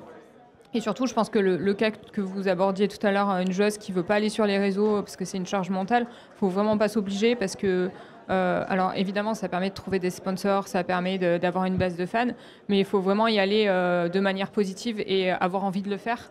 Et je pense aussi que cette complémentarité aussi avec les médias traditionnels, avec les clubs, c'est aussi à eux de réfléchir à des collaborations pour raconter quand même l'histoire des sportifs et surtout montrer la performance aussi. Parce qu'il y a la partie histoire qui est importante, tout le storytelling qui va permettre d'aller chercher des gens qui sont peut-être pas forcément fans de sport mais qui vont être inspirés. Mais à côté de ça, il y a aussi la performance qu'il faut montrer parce qu'on ne peut pas juste parler des histoires, il faut aussi montrer la performance et montrer que le sport féminin, c'est de la performance aussi. Vous êtes des femmes de sport, vous êtes aussi des femmes de spectacle, et donc des femmes d'image, avec un environnement médiatique qui parfois est peut-être un peu saoulant. Comment on gère sa relation avec les médias? À part moi, aujourd'hui. Comment ça se passe? Ça se passe bien? Oui, personnellement, j'ai jamais eu de soucis. Nous, on a toujours quelqu'un, alors que ce soit en club ou en équipe nationale, on a un attaché de presse. Il y a toujours quelqu'un qui filtre, encore une fois, qui sélectionne un peu les médias qui sollicitent. Et en général, ça se passe bien. Enfin, voilà, on sait qu'on ne va pas tomber avec quelqu'un qui va poser des questions un peu indiscrètes. Nous, là-dessus, on est vraiment géré de A à Z. Ouais, bah nous pour l'escrime, ça reste quand même aussi plus un sport confidentiel qui vit une fois tous les 4 ans et c'est vrai que l'année qui précède les Jeux, c'est toujours une année folle où on n'est pas du tout habitué à ça, où tous les médias ils arrivent chez nous et sans limite, ils veulent avoir vraiment, des fois il n'y a pas de règles, donc ils viennent vraiment là où on s'entraîne et de plus en plus on essaie de structurer. C'est important d'avoir des garde-fous parce que c'est vrai que j'ai bossé dans les médias pendant un moment, c'est important d'avoir des garde-fous. Il y a des temps de parole, il y a des temps d'échange et il y a des temps d'entraînement qui sont assez différents. Mais c'est vrai que nous, avant les Jeux, ça a été une année particulière pour l'escrime où il y avait toujours plusieurs polémiques et malheureusement aussi souvent les gens sont attirés par ça. Je reste encore persuadée que des belles histoires, du travail de fond qui prend plus de temps, c'est clair. Mais les gens ont envie de ça. Tout à l'heure, c'est le premier truc que tu as dit, entendre les gens dans les coulisses des entraînements, dans les vestiaires, un beau discours, un message. Voilà, ça prend du temps parce que franchement, tu vas avoir 2 heures de rush pour 1 minute peut-être d'interview ou de moments hyper intenses et ça demande beaucoup de temps, donc des moyens. Et j'entends bien que c'est difficile. Mais pour moi, voilà, il y a de plus en plus des beaux reportages où tu vois que la personne, elle a suivi un athlète sur l'année et qu'en fait, au final, il n'y a qu'1 heure. T'imagines, sur 365 jours, elle a qu'1 heure de reportage. Mais waouh, l'intensité du moment, de l'échange, du partage, pour moi, c'est vraiment ça. Et c'est sûr que nous, 1 an avant les Jeux, à chaque fois, ça marche et les gens ont des histoires à raconter. Donc c'est cool. Ouais. Et oui, pour rebondir sur la partie documentaire, storytelling et tout, il y a une étude qui a été faite aux États-Unis sur le profil des fans de sport féminin, parce que c'est vrai qu'en France, on a très peu d'études ou de data pour savoir quel est le profil spécifique des fans de sport féminin. Et ils appellent ça les fluid fans. En fait, c'est des fans qui sont très connectés, très sur les réseaux. Il faut savoir que les fans de sport féminin, ils ont 2 fois plus d'engagement sur les réseaux sociaux que les fans de sport masculin. C'est-à-dire ils interagissent plus, ils commentent plus, ils partagent plus. Il y a plus de connexion aussi entre les sportives et les fans.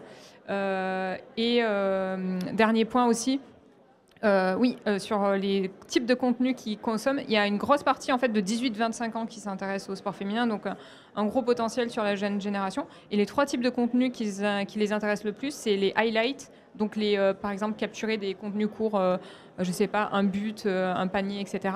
Les documentaires sportifs, justement, un peu genre par exemple Netflix, le documentaire qu'il y a eu dont tout le monde a parlé sur la Formule 1, etc. Les contenus très storytelling où on raconte une histoire. Donc les highlights, ça peut être un contenu sur la performance sportive et les documentaires sportifs, c'est plus sur raconter l'histoire. Et donc je pense qu'il faut aller vers là aussi pour capter cette jeune génération. Tu parlais de... Je ne sais plus qu'est-ce qui parlait de niveau de filtre. C'était toi, je pense. Moi, toi les filtres, ouais. Oui. Ah oui, c'était les filtres pour... oui. Pas les filtres sur Insta, mais... Non, oui. Non. Qu'est-ce qu'on fait rentrer dans sa vie ou pas? Ah oui. Oui, c'est ce que... On m'entend? Oui, c'est bon, on m'entend. Pardon. Est-ce qu'on entend Elena? Oui, je pense qu'on t'entend. C'est bon. Oui. Les filtres, oui. Alors, comme je disais, oui, nous, dans notre sport, on est entouré, en fait. On a toujours des gens qui s'occupent, là, en l'occurrence, des médias. Donc, comme je disais, un attaché de presse. Et c'est vrai que c'est par lui que tout passe, en fait. Si quelqu'un nous appelle, une interview ou quoi que ce soit, on doit prévenir d'abord cette personne avant d'accepter. Voilà, tout est contrôlé, tout est observé pour éviter le bad buzz ou voilà, la boulette en interview. Donc, nous, c'est vrai que sport collectif oblige, on est toujours entouré, on a toujours quelqu'un qui s'occupe de ça avec nous, quoi.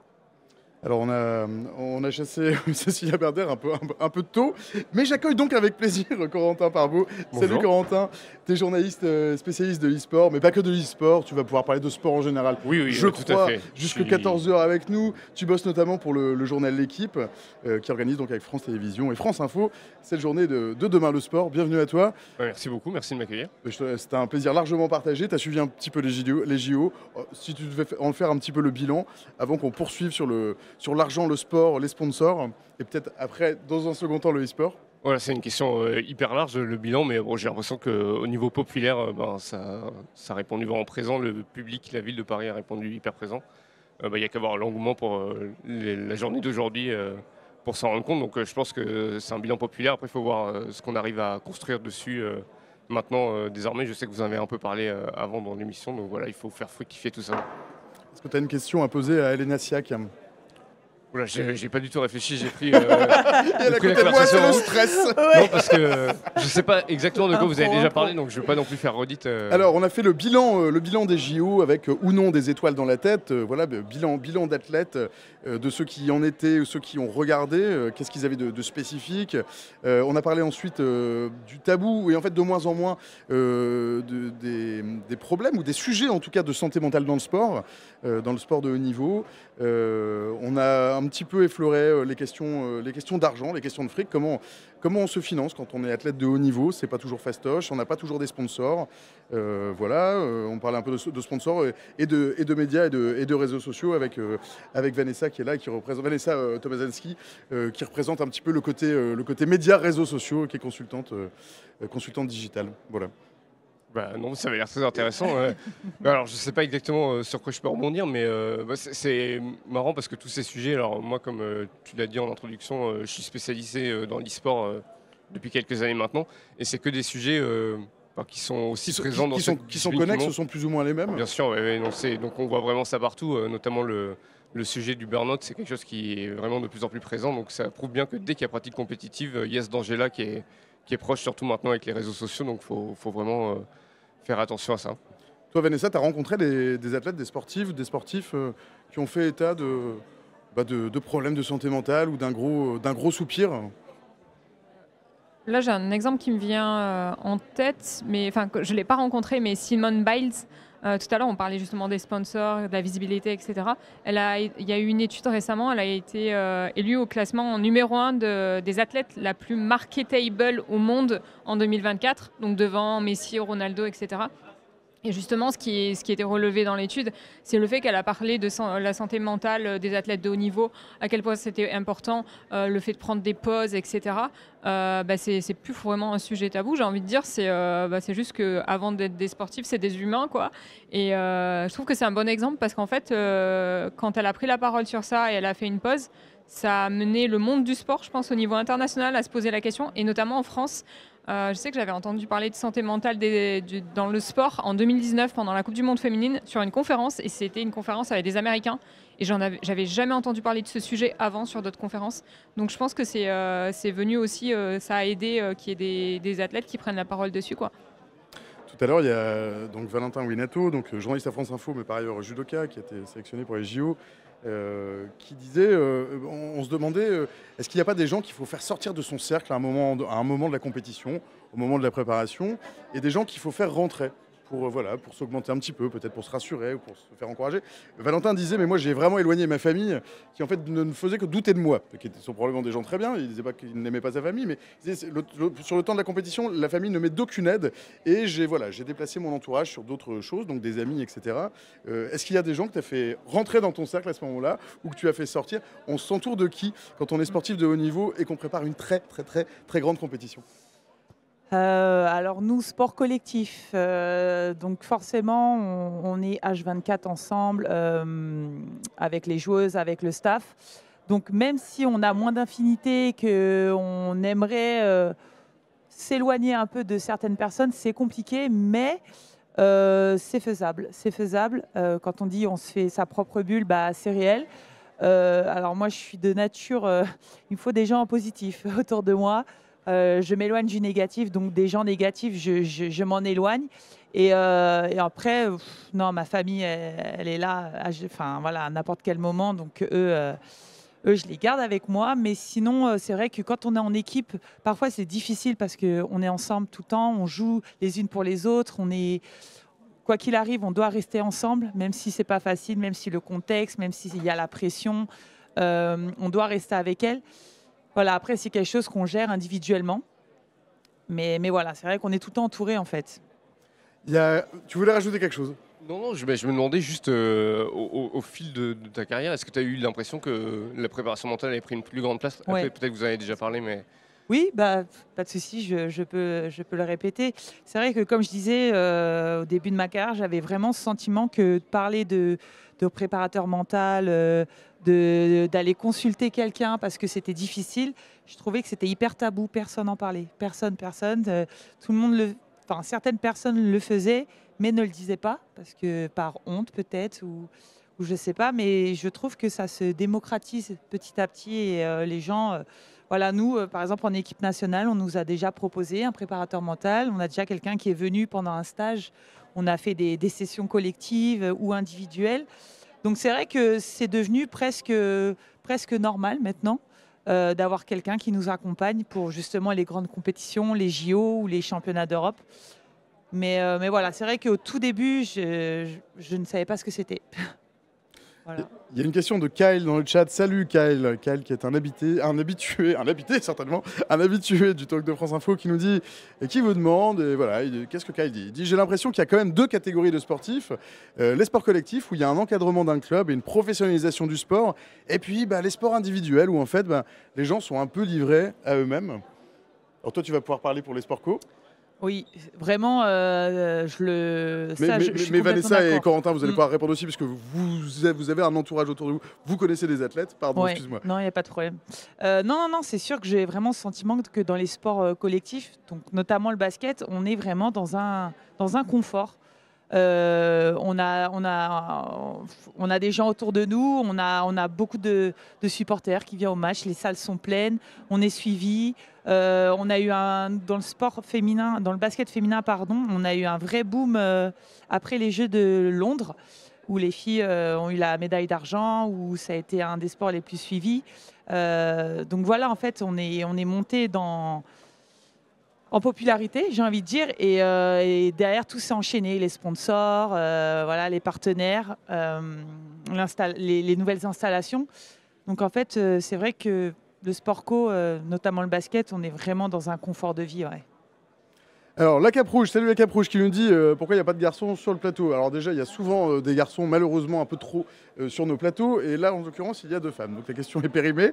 Et je périme les autres questions qui sont un peu en dehors du cadre. Il y a Morgan Star. Salut Morgan Star. Mais cela dit, vous êtes resté avec nous. Et bienvenue dans le Talk de France Info. Morgan Star qui dit: bonjour, apparemment la corruption n'est pas un sujet quand on parle d'argent et de sport. C'est dommage, car il me semble qu'on parle pourtant d'argent public. Quid de la transparence au niveau de ces dépenses publiques? Peut-être ces athlètes de haut niveau ont-elles déjà pu être confrontés à ce sujet-là, c'est-à-dire la corruption au sein des fédés, ou peut-être ont-elles un avis? Si tu ne souhaites pas répondre, tu ne réponds pas. Ça fera l'objet peut-être d'un autre stream. C'est un sujet qui mériterait au moins une énorme heure, la corruption dans le sport. Et tu n'es pas obligé d'avoir un avis là-dessus. Non, mais si non, j'en ai pas, parce que nous, c'est pas quelque chose qu'on entend vraiment. On a beaucoup de règles, nous, par rapport, par exemple, aux paris sportifs. C'est vrai qu'on a beaucoup d'intervenants qui viennent nous voir, mais honnêtement, je n'ai pas d'avis concernant la corruption au sein des fédés. Corentin, tu as déjà croisé ces sujets-là dans ta profession? Je rappelle, tu es journaliste. C'est pas mon champ d'expertise principal. C'est des sujets très, très, très particuliers. Vanessa, peut-être un mot sur la corruption? Alors moi, j'ai été en stage dans un club qui était les Girondins de Bordeaux il y a 10 ans. Voilà, quand ils étaient à haut niveau. Et je sais que quand tu travailles dans un club, par exemple, tu peux pas faire de paris sportifs. Il y a plein de choses comme ça. Après, voilà, c'est la seule chose qui me vient à l'esprit, quoi. Et ensuite, alors je continue avec les questions du chat parce que j'en ai raté quelques-unes. Et après, c'est ça, je dois vous libérer, c'est ça? Je vois Jeanne qui me fait des... Ah, parce que les autres invités sont là, c'est ça? Bon, je vais vous libérer. Une dernière question, cependant, puisque je voulais sous la main. Kyle, salut Kyle, qui dit, et puis je pense qu'il y a aussi un truc, est-ce qu'il n'y a pas des sports où il y a des cash prizes dans les compètes? Et est-ce que c'est pas quelque chose qu'il faudrait généraliser? Vanessa, cash tu prize. veux m'aider? Je ne sais pas ce que mais en sont fait, je les pense cash que prizes. c'est un peu les cash prizes, c'est par exemple au tennis. Mais je Ah bah pense ici, que ici, le ping-pong et le tennis. la question, je voulais juste rebondir sur la question précédente, sur l'accompagnement. On disait que c'était plutôt les sports collectifs qui étaient très accompagnés. Mais je pense que c'est surtout les sports collectifs parce que si on prend le basket, le foot, c'est les plus visibles. Donc c'est peut-être ceux aussi qui sont au plus haut niveau de professionnalisation. Mais si tu prends le tennis, par exemple, le tennis féminin, ils sont quand même à un certain niveau de professionnalisation. Donc ça dépend plus, je pense, de la professionnalisation du sport, l'accompagnement, que si c'est un sport collectif ou pas. Corentin? Non, mais les démarches sont plus simples à faire pour encadrer au niveau collectif aussi parce que dans un sport collectif, on a plusieurs personnes à encadrer et ça implique une part du budget du club, alors qu'un athlète individuel va devoir faire des démarches de son côté pour se faire encadrer psychologiquement et c'est des frais en plus souvent dans des carrières où chaque centime compte, donc c'est tout de suite plus compliqué de prendre en compte ces questions.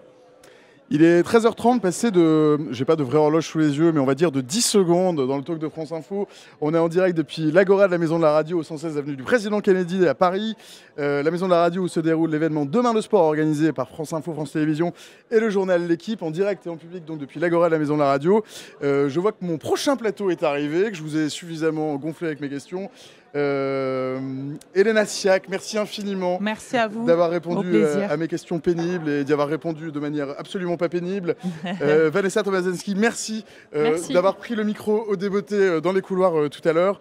Je vous chasse, je vous remets entre les mains de Jeanne. Je vous souhaite une super journée. Merci beaucoup. Merci vous Et aussi. puis et bonne chance dans vos perspectives. Dans chacune de vos perspectives. Salut et bonne journée. Corentin Barbou, tu restes avec nous. Oui, bien sûr. On est ensemble jusqu'à 14h. Et alors que voilà, il me semble, Jean-Baptiste Sahalens. Salut Jean-Baptiste, bienvenue. Et salut Marcotte. Et on se connaît, on s'est déjà vu l'année dernière, il me semble.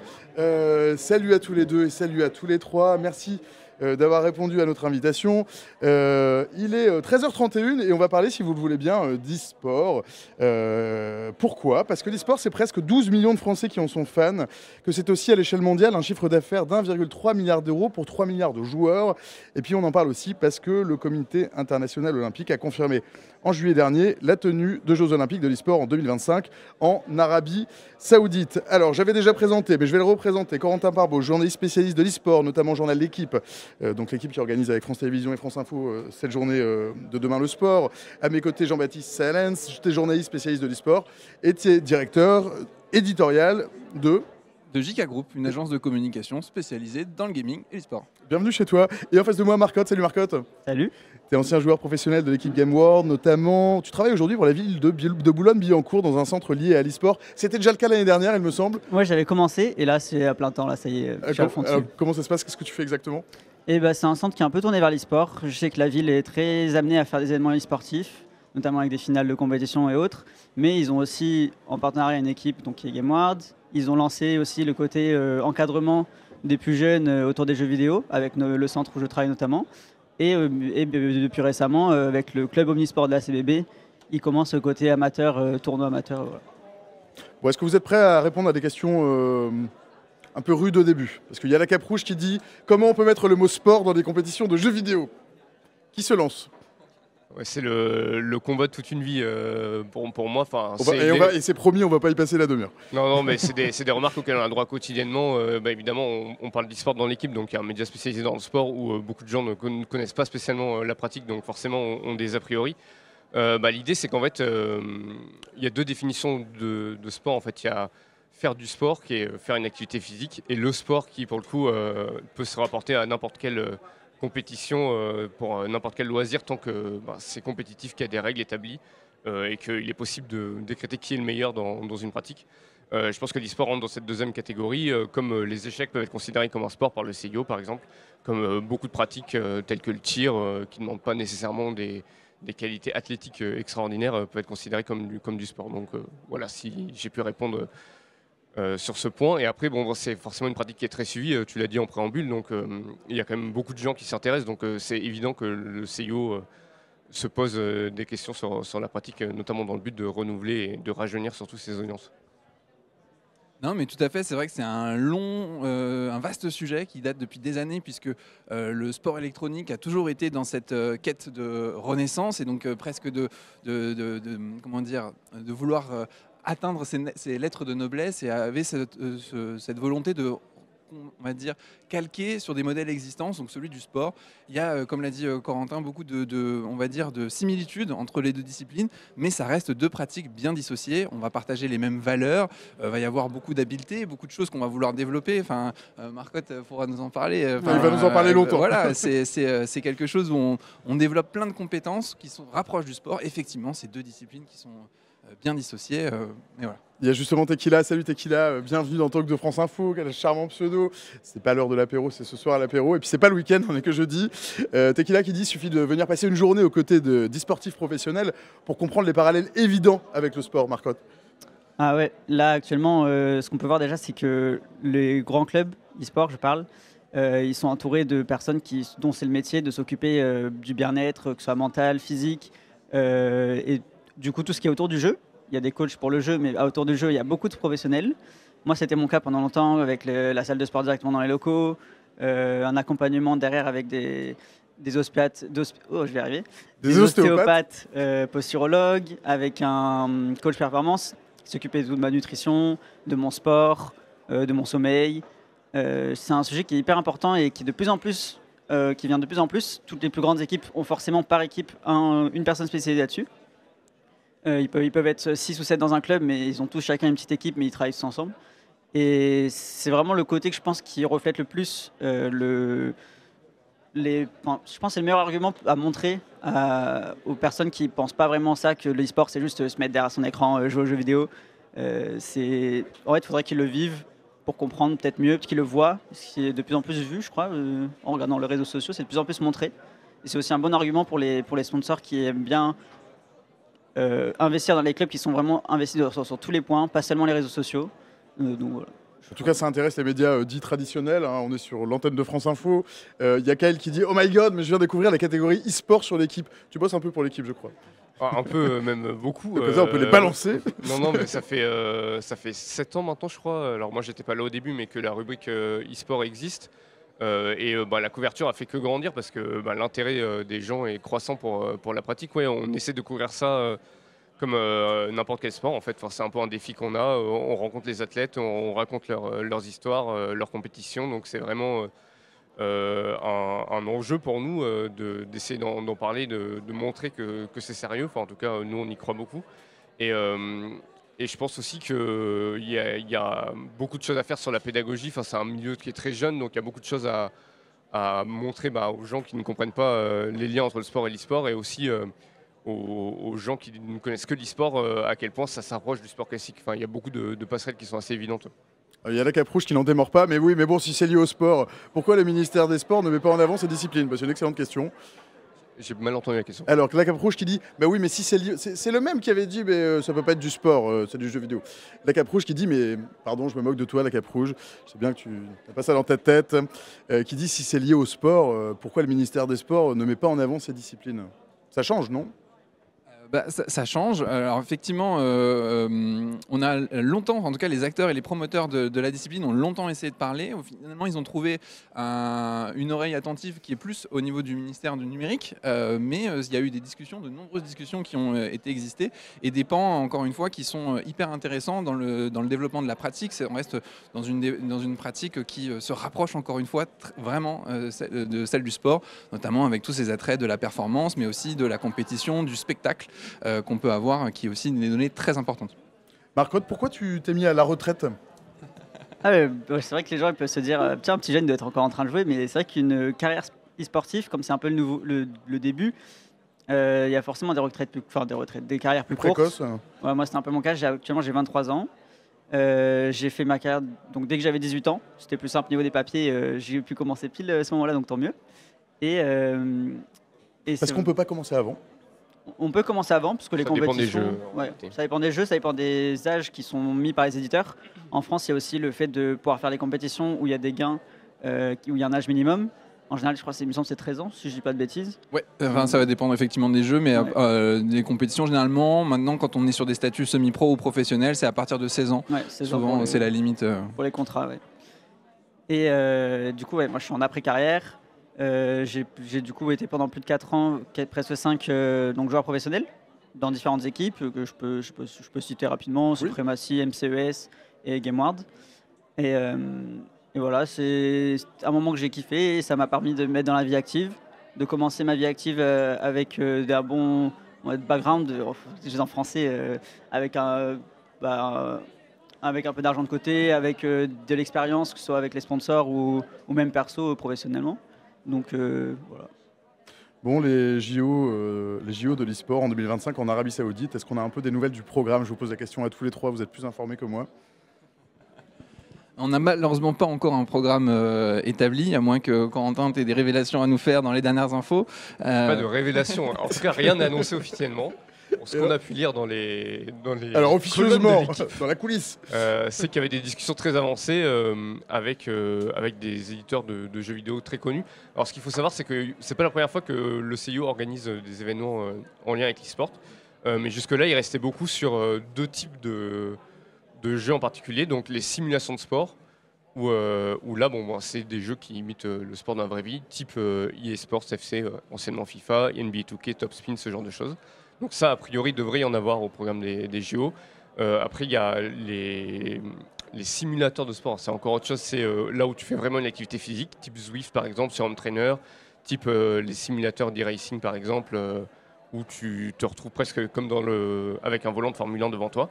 Et donc là, a priori, au programme, devrait également y avoir des jeux d'e-sport plus classiques, entre guillemets, donc type League of Legends, type Rocket League, type Street Fighter. En tout cas, c'est les noms avec lesquels on sait qu'actuellement le CEO est en discussion. Même si, encore une fois, rien n'est acté. Et c'est assez difficile même pour eux parce que chaque jeu a un éditeur différent. Donc c'est plusieurs discussions à mener en parallèle. Tout le monde n'a pas forcément les mêmes critères, n'est pas forcément d'accord. Tout le monde a son propre calendrier, donc il faut réussir à caler les dates dans le calendrier. Donc c'est tout un enjeu. Mais donc oui, non, pour l'instant, pas plus de nouvelles. On ne sait même pas combien de temps ça va durer exactement. Donc on n'a pas les dates officielles. Jean-Baptiste, des infos fraîches? Non, effectivement, on sait qu'il y a des discussions. C'est toute la difficulté, effectivement, de savoir. En fait, l'enjeu, on va dire, pour les gamers qui sont vraiment assidus et spectateurs de la discipline, c'est d'avoir ces jeux e-sport présents. Parce qu'en fait, les premières itérations qui ont eu lieu, soit c'est vraiment du match de l'exhibition pour montrer que ça peut exister, soit effectivement, c'est des disciplines comme l'a énoncé Corentin, mais qui sont beaucoup moins suivies, beaucoup moins populaires auprès des audiences. Et donc, c'est un peu critiqué, en tout cas, ces premières expériences, parce que les joueurs ne s'y retrouvent pas forcément. Mais ça n'empêche que c'est des démarches hyper intéressantes avec un regard justement d'inclusivité, d'égalité, qui sont vraiment nouvelles et qui font du bien aussi dans le développement de cet écosystème. Marco, tu partages l'avis de Jean-Baptiste? Moi, en tant que joueur, en tout cas, j'aurais kiffé faire ce genre d'événement. Et ça donne pas envie de t'y remettre? Peut-être en coaching. Et ça, j'ai déjà commencé un petit peu, donc on verra bien si ça arrive. Mais je sais qu'il y avait l'exemple de l'eSport World Cup déjà, de cette année. Où, dont tu peux parler, effectivement, dont je n'ai pas parlé. Peut-être qu'ils en parleraient mieux que moi, mais moi, de ce que je vois en tant que spectateur, c'était surtout un regroupement de différentes équipes en Arabie Saoudite, sur tous les jeux, enfin tous les jeux, pas tous, mais avec beaucoup de jeux différents. Ce qui a permis de du coup mettre de la lumière sur certaines scènes, sur surtout l'e-sport féminin, où ils ont vraiment mis un peu l'accent sur les compétitions féminines. Et en tant que spectateur, je trouve ça super, parce que moi, souvent sur les réseaux sociaux, je vois les fans qui se disent, qui inventent, ils disent, oh, imaginez, on a une Coupe du Monde sur tel jeu avec que des pays, que des Français dans la même équipe, que des Anglais dans la même équipe, des choses comme ça. Et quand on regarde, ça nous fait rêver. Après, à voir comment ça peut se fonctionner. Je sais que c'est un sujet très compliqué. Je suis un du monde du sport, moi, de base. Et je sais que ça ferait rêver plus d'un. Peut-être ça donnerait des envies de carrière. Mais c'est sûr que c'est à voir comment ça se met en place, surtout. Salut Nassoumi qu'on connaît bien, qui dit dans le chat, on n'a pas la liste des sports moins d'un an avant l'événement. Est-ce que ça représenterait pas un risque pour que les plus grands e-sportifs ne viennent pas, parce que déjà en accord avec leur calendrier, qu'est-ce que ce serait pas en accord avec leur calendrier 2025? Non, mais en fait, effectivement, c'est toute la difficulté. C'est vrai que le timing est un peu serré quand même. Alors, est-ce qu'il faut s'en inquiéter? Beaucoup d'argent, grosse infrastructure, mais sur un tout petit. En fait, les circuits sont déjà en place. C'est-à-dire que dans chaque discipline, dans chaque jeu, il y a déjà un circuit qui est très actif, où les joueurs et les équipes s'entraînent. Donc, en fait, est-ce que c'est un risque, on va dire, pour la compétition, on va dire, d'un point de vue performance? Non, puisque les joueurs seront prêts. C'est plus d'un point de vue calendrier et communication pour que ce soit une réussite. où effectivement ça pourrait être vraiment intéressant que la fête soit annoncée avant et qu'on sache où ça se passe, quand ça se passe et comment surtout. On sait où, hein. Ce sera en Arabie Saoudite, c'est sûr, mais oui, c'est vrai que pour le reste, on n'a pas de détails. Après, tout dépend d'à quel point l'éditeur aussi facilite la participation des joueurs à ces compétitions. A priori, ce qu'on sait, c'est que ce sera au mois de décembre environ, en tout cas en fin d'année, qui est souvent une période assez creuse en termes d'e-sport. Enfin, la plupart des grandes compétitions se déroulent sur l'ensemble de l'année, donc sont en pause à peu près en décembre. Donc c'est pour ça qu'ils ont choisi cette date un peu stratégique. Justement, tu parles de l'Arabie Saoudite, peut-être qu'on peut en parler un petit peu. C'est pas un pays comme les autres, l'Arabie Saoudite, c'est un pays qui ne respecte pas beaucoup les droits de l'homme, c'est aussi un pays qui est capable d'inonder un sport de pétrodollars. Est-ce que ça va devenir la capitale de l'e-sport? Je pose la question à tous les trois. Est-ce que c'est souhaitable? Est-ce que c'est et puis et sinon c'est l'endroit et puis c'est tout et puis il n'y en a pas d'autres. C'est une question effectivement assez difficile et épineuse. On sent en tout cas que l'Arabie Saoudite, il y a vraiment ces enjeux de soft power et de vouloir acquérir finalement, on va dire, le divertissement moderne. On voit ce qu'ils ont pu faire par exemple dans d'autres disciplines comme les arts martiaux mixtes, le MMA, etc., où ils ont envie de proposer de plus en plus de spectacles comme ça chez eux. Forcément, quand on a un acteur qui peut amener autant d'argent, autant d'investissements sur la table, ils arrivent à avoir l'écoute d'autres organismes privés qui eux aussi ont un modèle capitaliste à essayer de développer et de vendre leurs produits. Donc forcément, c'est un acteur un peu incontournable aujourd'hui. Il faudra voir cependant à quel point les audiences, les joueurs, les communautés s'emparent de ces compétitions. Si jamais les joueurs n'y retrouvent pas, on pourrait ne pas avoir un véritable engouement autour de cette compétition et qui pourrait ne jamais vraiment marcher. Ouais, non, je rejoins tout à fait ce qui a été dit. Je pense que c'est quand même très important pour l'Arabie Saoudite. Enfin, ils en ont fait un vrai volet. Ils ont un projet Vision 2030 qui vise à diversifier toute leur économie parce qu'ils savent que le pétrole ne sera pas éternel, donc il va leur falloir trouver d'autres moyens de gagner de l'argent et même de redorer leur image, qui est compliquée pour toutes les raisons que tu as citées sur les droits de l'homme. Donc ils ont fait du gaming et de l'e-sport un volet entier là-dessus. Ils veulent qu'à long terme, ça représente 1% de leur PIB, ce qui équivaut à peu près une dizaine de milliards de chiffres d'affaires par an. Donc c'est quand même assez énorme. Et donc ils mettent le paquet là-dessus. Et on est dans une période qui est financièrement pas hyper facile pour l'e-sport. Il y a eu des gros investissements qui ont été faits. C'est un peu en recul ces dernières années. Donc avoir un acteur qui est prêt à injecter de l'argent à nouveau, ça fait que maintenant les éditeurs sont tout à fait OK avec le fait de collaborer avec l'Arabie Saoudite. Le CEO a l'air de l'être aussi. Malheureusement, on est dans un monde où quand il y a autant d'argent qui est proposé, pour certains acteurs, ça devient compliqué. Ça passe presque au-dessus de la morale. Pendant un moment, la réception des fans d'e-sport envers un peu mitigé, envers la participation de l'Arabie Saoudite dans l'e-sport était assez mitigée. À un moment, ils avaient annoncé un partenariat avec le championnat d'Europe de League of Legends qui avait reçu un énorme backlash. Ils avaient fini par même annuler le partenariat. Mais c'est plus si vrai aujourd'hui. Marco te parlait de l'e-Sport World Cup qui a été accueilli pas avec enthousiasme non plus, mais avec une relative indifférence. En tout cas, les sujets des droits de l'homme sont un peu passés au second plan. Donc on voit bien qu'à force d'être présent dans l'écosystème, il faut un peu oublier tout ce qui tourne autour, tous les enjeux de soft power. Et sont un peu en train de devenir un acteur normal du milieu avec tous les problèmes que ça peut poser. Mais en tout cas, leur stratégie a l'air de marcher sur ce plan-là. Après, est-ce que ce sera un succès populaire? Ça, c'est l'autre enjeu de ces JO. Ouais. C'est ça, et ça a l'air d'être un acteur sur lequel on va compter sur le long terme, puisqu'il semblerait qu'il y a un partenariat de 12 ans, je crois, qui a été établi entre le CIO et l'Arabie Saoudite à ce niveau-là. Alors ça ne veut pas dire, je crois, que ce sera à chaque fois à Riyad, ou en tout cas en Arabie Saoudite, que ce sera organisé, mais en tout cas, voilà, le royaume aura vraiment un rôle de partenaire économique sur l'organisation de ces JO.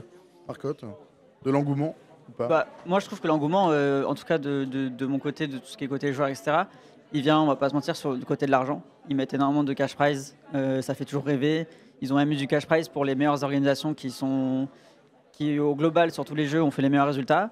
Hasard est arrivé que c'était eux qui, finalement, leur équipe qui a été premier, donc tant mieux pour eux. C'est quel genre de somme pour ceux qui n'y connaissent rien? Il me semble que... L'intégralité du cash prize sur toutes les compétitions, c'est 60 millions de dollars, donc 55 millions d'euros à peu près, sur l'ensemble de l'eSports World Cup, donc le tournoi qui s'est tenu cet été. Et il me semble que pour les clubs, ça valait quelques millions, et quelques millions pour des clubs européens mondiaux. Actuellement, dans l'e-sport, c'est énorme. Ça leur permettrait de faire plusieurs années, que ce soit de salaire, d'équipe, etc., d'ouvrir des nouvelles sections. D'ailleurs, il y a plein d'équipes qui ont lancé des nouvelles sections sur de différents jeux, donc qui ont recruté d'autres équipes sur des jeux qui, forcément, de base, ils n'étaient pas très intéressés. Mais avec cette compétition-là, ils se sont mis à investir un peu plus, parce que derrière, ils avaient le soutien, du coup, de tous les éditeurs et de l'Arabie Saoudite. Mais moi, le seul truc où j'ai un peu peur, c'est du coup question politique au niveau de la mixité. Moi, c'est juste un sujet que je suis beaucoup et que je regarde beaucoup. Ça m'intéresse beaucoup et voilà, c'est juste ça. J'ai hâte de voir comment ça se passerait, parce qu'il me semble que le CEO a bien expliqué qu'il voulait que ce soit bien fait dans les mêmes règles et le même fonctionnement que avec le même niveau de normes qu'en Europe. Exactement. Et donc d'être mixte, etc. Donc à voir. J'espère une bonne surprise, mais voilà. Pourquoi il y a des choses qui pourraient te faire douter là en l'état là-dessus? Bah, moi, c'est juste le côté e-sport féminin qui est beaucoup mis en avant. Il y a aussi le côté mental, mais ça c'est un autre sujet où il y a beaucoup d'équipes qui le mettent en avant. Mais c'est vraiment le côté où il y a de plus en plus d'équipes féminines, parce que malheureusement, même si l'e-sport peut être mixte, ils sont obligés de passer par le côté compétition féminine pour les mettre en avant. Et ensuite, pourquoi pas atteindre des équipes mixtes. Mais c'est juste ce sujet auquel j'ai peur. Il n'y a pas forcément de drama ou de choses en ce moment qui font parler de ça. Mais voilà, c'est juste un truc que je surveille par rapport à l'Arabie Saoudite, ou qui, par son historique, voilà, c'est tout. Encore en temps, il va... Oh pardon, excuse-moi, vas-y. Non, j'allais ajouter que, en fait, en réalité, il y a peu de chances que l'événement se passe mal. Tout l'intérêt de l'Arabie Saoudite, c'est justement que ça se passe bien, justement de montrer qu'ils sont inclusifs sur ce genre d'événement. Ils ont d'ailleurs dit ouvertement qu'il y aurait des compétitions féminines à ces Jeux Olympiques. Eux, l'idée avec ces JO, avec tout ce qu'ils font autour de l'e-sport, c'est aussi de redorer leur image, de donner l'image d'un pays accueillant, que ce soit vrai dans les faits ou pas. Mais je pense que dans les faits, à mon avis, tout va très bien se passer. Et c'est justement dans leur intérêt que tout se passe bien. À l'eSports World Cup, il n'y a jamais eu de problème. Le Gamer Z, qui était un peu le prélude à l'eSports World Cup les années d'avant, tout s'est très bien passé. Tous les joueurs étrangers, même de pays qui sont un peu en conflit avec l'Arabie Saoudite, ont été très bien accueillis. Les femmes ont été très bien accueillies, mais c'est un peu tout le... C'est justement aussi pour ça qu'ils font ce genre de compétition. Et il y aura vraiment un enjeu par contre qui va être de comment cette compétition va s'insérer dans un calendrier déjà existant et comment on va donner intérêt à cette compétition pour que l'audience y soit intéressée. Et on sait que l'Arabie Saoudite s'est entourée de promoteurs professionnels expérimentés qui vont savoir comment créer du storytelling autour de cette compétition pour véritablement donner un enjeu plus que financier, parce que ça a déjà existé dans le passé, des compétitions où on arrosait les joueurs, les gagnants de beaucoup de dotations, mais finalement l'intérêt n'était pas là pour les communautés, et tout l'enjeu, en tout cas pour le succès de ces Jeux Olympiques, vont être de comment on va rendre cette compétition avec une envie de rêve et que les joueurs veulent la gagner. Question de la Cape Rouge. La Cape Rouge, tu vois, tu t'intéresses beaucoup à l'e-sport finalement. Je me plaisante, la Cape Rouge, tu restes avec nous. Et c'est un plaisir de t'avoir. Bienvenue chez toi et reste avec nous. Et rendez-vous aussi mercredi prochain si tu continues à être avec moi dans ce game-là. La Cape Rouge qui dit pourquoi en e-sport il y a besoin de distinguer les filles et les garçons, sachant que le physique n'entre pas en compte. Et je te remercie de poser la question parce que je n'y ai pas pensé. Et la question est intéressante. Pourquoi il y a des équipes féminines et des équipes masculines qui se lance. Il n'y a peut-être pas de réponse, ou peut-être une mauvaise réponse. Si. Non, il y a des réponses. Alors, c'est-à-dire qu'on voit pourquoi il y a des catégories dans le sport en 3 dimensions dans le réel. Dans le e-sport, ce sont des arguments qui marchent un peu moins quand même. Mais tu vas me dire que non. Non, alors il y a 2 aspects. C'est-à-dire qu'il y a, on va dire, plutôt déjà une question démographique, on va dire, dans le sens où quand on parle de jeux compétitifs et vraiment, on a beaucoup plus de joueurs que de filles, de joueurs masculins que de joueurs féminines. Donc forcément, quand on est sur le plus haut niveau de la compétition, où c'est le 1% des meilleurs qui s'affrontent, forcément, déjà la représentation, elle n'est pas toujours là. Et donc c'est pour ça que pour pouvoir encourager les femmes à se montrer et à dire que c'est possible, il fallait passer peut-être d'abord par ces tournois féminins pour leur donner une présence. Ça, c'était quelque chose d'important. Et ensuite, après, c'est plus, on est sur de l'étude scientifique, il n'y a rien encore, mais il y a des choses où on n'est pas forcément fait pareil. Et donc, il pourrait y avoir des différences, par exemple aussi dans la représentation d'un espace 3 dimensions. Il pourrait y avoir des différences entre les hommes et les femmes. bon, c'est encore des choses où on est sur Mais on des, a des études très sérieuses. non, alors c'est ça, c'est des études. Hein, les études sportives, c'est un échantillon et c'est toujours très discutable. Mais il pourrait y avoir des différences. Voilà. On le justifie comme ça, en tout cas. Mais en vrai, je pense pas que ce soit ça vraiment le problème. Je pense que la question démographique est plus quelque chose de factuel et réel. Oui, il y a aussi c'est des sujets qui t'intéressent, je crois. Ouais, il y a aussi le côté réseaux sociaux. Il y a de plus en plus de choses qui font que ça se passe mieux. Mais il y a aussi le côté des mœurs et des préjugés qu'on peut avoir. Que ça se passe mieux, parce que ça se passait pas bien avant. Qu'est-ce qui se passait pas bien? Il y a surtout le côté, des fois quand des joueuses se mettent en avant ou font des bonnes compétitions, il y a forcément des personnes sur Internet, vu que c'est anonyme, qui vont parler en mal de ces compétitions-là, de ces personnes-là. Et c'est un vrai sujet que beaucoup d'équipes en ce moment travaillent dessus. Il y a beaucoup de vidéos qui sont faites par rapport à ce sujet-là. Ils montrent vraiment les faits, ils montrent les tweets, ils montrent vraiment tous les côtés malsains qui peuvent arriver. Et on a de plus en plus de personnes qui défendent ce côté-là, donc c'est super. Là, j'ai l'exemple aussi d'une joueuse féminine, League of Legends, qui va jouer maintenant dans une équipe mixte, il me semble, dès l'année prochaine. Ça a été annoncé dans les leaks, donc ça a été dit dans les petits papiers. C'est sur Valorant, mais oui, c'est... Ah, c'est Valorant, pardon, c'est vrai. Mais je trouve que c'est un très bon pas en avant. Ça peut être une des premières, comme a pu faire Kayane à l'époque, mais c'était peut-être un peu trop tôt d'ailleurs, parce qu'elle a peut-être eu un peu plus de mal. Elle a quand même réussi à le faire, comme quoi c'est pas impossible. Mais c'est vraiment un sujet qui est important et qui avance dans le bon sens, donc voilà. Oui, en fait, le parallèle qui est intéressant, moi je trouve, c'est que ça existe aussi dans les échecs, par exemple. Il y a des compétitions féminines depuis toujours, enfin depuis très longtemps en tout cas, parce qu'il y a un besoin de représentation en fait. Si on laisse les choses en tant que telles, ben là on a vu la scène e-sport s'autogérer pendant des années, et on a vu qu'au final il y a quasiment que des hommes qui font et qui remportent les grandes compétitions. En créant une scène féminine, tu mets des femmes en avant.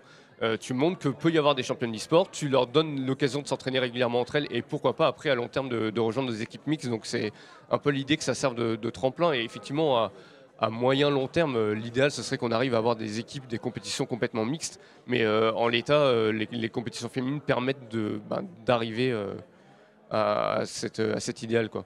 Ça leur donne aussi de l'expérience. Si elles jouent plus souvent, elles vont gagner beaucoup plus en niveau en termes d'expérience mentalement aussi.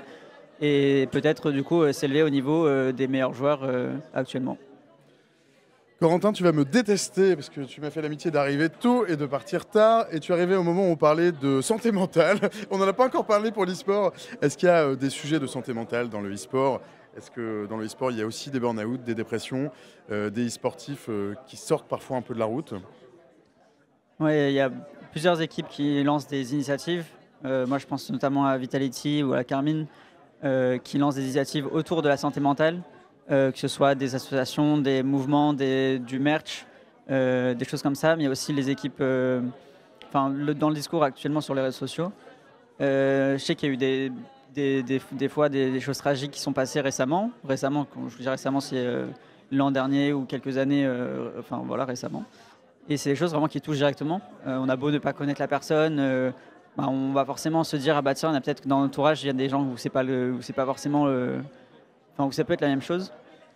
Et c'est vrai que c'est quelque chose d'important qui se fait beaucoup plus parler, de plus en plus. Et en fait, tout le monde sait que ça existe, mais forcément, ils font pas forcément attention. Surtout les personnes sur les réseaux sociaux, où avec les réseaux sociaux, ça va très vite. Que ce soit inventer des choses ou... Le problème, c'est ça, ce sont les réseaux sociaux. C'est ça, je trouve qu'il y a beaucoup les réseaux sociaux qui ça va très vite. Tu peux facilement dire des choses que tu veux sans avoir de répercussions derrière parce que c'est anonyme. Et voilà, c'est souvent aussi quand on fait des compétitions, il y a forcément des personnes qui vont envoyer des messages en disant t'es mauvais, des choses comme ça. Là, je suis très soft, mais il y a des choses, c'est vraiment abusé, c'est vraiment pire. Et... Oui, on imagine bien. C'est un peu comme dans le sport où dès qu'un sportif va se louper un peu sur une compétition, il va prendre plus de messages négatifs que positifs.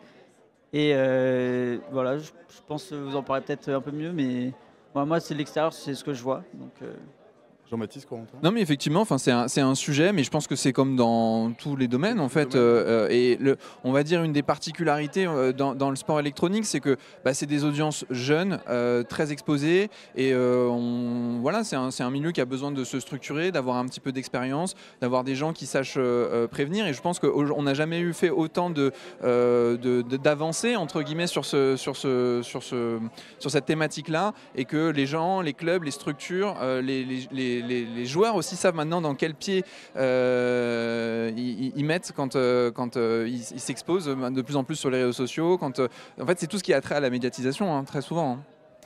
Aujourd'hui, c'était un petit peu, une journée qui était un peu consacrée au débrief des Jeux Olympiques de Paris 2024. Donc, je vous ai lancé sur l'Arabie Saoudite, qui va accueillir l'e-sport. Peut-être qu'on aurait pu commencer par ça. Est-ce que le e-sport avait besoin et avait envie d'olympisme ? En fait, je pense que factuellement, les Jeux Olympiques ont plus besoin. Parce que l'année dernière, en fait, on avait abouti à la conclusion qu'en fait, on s'en fichait un petit peu. Bah voilà, c'est ce que j'allais dire. Factuellement, je pense que les Jeux Olympiques ont on plus a passé besoin une demi-heure à dire que l'inverse. c'était cool. Parce que dans les faits, c'est le CEO qui fait des pas vers l'e-sport et pas l'inverse. Je pense que l'e-sport se portait très bien et grandissait de manière naturelle sans le CEO. Je pense que le CEO a besoin de rajeunir ses audiences, donc c'est pour ça qu'ils sont en train de se pencher sur la question. Je pense que l'e-sport peut tirer du positif de ça, notamment au niveau de la reconnaissance, même en France. Je pense que ça peut amener des choses intéressantes pour l'encadrement des athlètes. Il y a forcément du positif à en tirer. Il y a aussi très peu de compétition par nation, c'est un truc dont on n'a pas eu trop le temps de parler, mais souvent en e-sport, les compétitions se font par club avec différentes nationalités, mais là ça va permettre de représenter son pays, c'est des choses qui n'existent pas pour l'instant. Donc il y a plein de choses positives, je pense, à tirer de l'événement s'il est bien fait, encore une fois. Et bon, on n'a pas trop de détails, comme on l'a dit plus tôt, donc il faut wait and see, comme on dit. On a un exemple à bientôt qui va se dérouler, c'est sur Rocket League. C'est la FIFA qui a lancé un tournoi. Exactement, la FIFA avec Rocket League en association, le premier championnat du monde de Rocket League. Il y aura des équipes par pays. En France, on a la chance d'avoir des très bons joueurs parce que sur Rocket League, on domine un petit peu. Donc c'était limite compliqué de faire une sélection. Mais voilà, c'est des choses qui se développent. Les fans ont envie parce qu'ils font tout le temps ils s'imaginent tout le temps des équipes en disant tiens, sur tel jeu, si on avait un tel, on serait très fort. Enfin voilà, c'est un sujet que tout le monde attendrait, mais pas forcément en format de Jeux Olympiques, mais plus en fonction du jeu, en fonction des personnes qu'ils aiment aussi, parce qu'au final, l'e-sport, ça vit autour des fans et du public qui suivent certains joueurs, certaines équipes. Donc voilà. Chers amis, il est 14h01, passé de... J'ai pas vraiment les secondes, mais on va dire passer de 12 secondes pour le fun. Chers amis, c'est le moment de se quitter puisque l'événement, en tout cas notre stream dans l'événement va se clore et j'ai promis de vous libérer à l'heure. Jean-Baptiste, le mot de la fin. Merci de m'avoir invité. Merci de pouvoir parler d'e-sport et sur vos antennes. Le mot de la fin, Corentin. Pareil, merci de l'invitation, c'est un plaisir et c'est toujours un plaisir de venir ici. Donc à une prochaine fois, j'espère. Ce sera avec un plaisir largement partagé aussi. Marcotte, le mot de la fin ou le mot de la suite? Moi, c'est la deuxième fois que vous m'invitez. Je suis très content à chaque fois. Je peux parler du sujet que j'aime. Tu reviens quand tu veux. Merci beaucoup. Voilà, donc je trouve ça intéressant. Comme sujet, c'est des sujets d'actualité. Donc toujours content d'en parler. Tu es la bienvenue quand tu veux sur France Info. Messieurs, je vous chasse du plateau. Merci infiniment d'avoir répondu à notre invitation. Chers amis du chat et chers amis du public. Alors le public, c'est un petit peu clairsemé, je dois dire. Mais restez quand même avec nous. En tout cas, restez avec nous dans le chat. Puisque j'ai une aimable consoeur. Parce qu'en fait, ce que vous ne voyez pas, c'est que donc, le talk de France Info est là. À mes côtés, on a nos cousins de l'autre côté de la Seine qui ont traversé la Seine pour installer leur studio à côté. C'est nos cousins de France Télévisions qui est partenaire de la journée Demain le Sport. On est toujours encore pour 2-3 minutes dans l'agora de la Maison de la Radio. Et à côté, j'ai une bande de consoeurs et de confrères qui eux aussi jouent avec des micros et des consoles. Bienvenue, qui es-tu? Bonjour, merci de l'invitation, ça nous fait très plaisir. On s'est croisés tout à l'heure, il y a quoi? Vers 13h30 Non, pas du tout. Vers 11h30 et on s'est dit tiens, c'est rigolo. On va parler un petit peu entre voisins et voisines. Exactement. Donc nous, on est juste à côté, on est Why Not Radio. On est une radio de lycéens qui s'est fondée il y a très peu de temps. Et donc, pourquoi déjà on s'est fondé, je pense que c'est la question. Ce qui nous a motivés, c'est que l'année dernière, je ne sais pas si tout le monde sait, mais il existe ce qu'on appelle des classes médias qui sont gérées par le Clémy. C'est quoi le Clémy? Alors, le Clémy, j'ai plus l'abréviation en entier, je vous avoue. Mais il y a mes camarades qui me font des signes. Ramenez votre badge. Ouais, j'ai mon badge. Alors attention, je vais vous le lire. Le Centre pour l'éducation aux médias et à l'information. Éducation aux médias, information. Exactement. Et donc, les classes médias servent à s'éduquer aux médias et à l'information et font notamment des secondes, parce que c'est plus pratique, parce qu'il n'y a pas d'examen en seconde, des classes où toute l'année, on travaille sur les médias.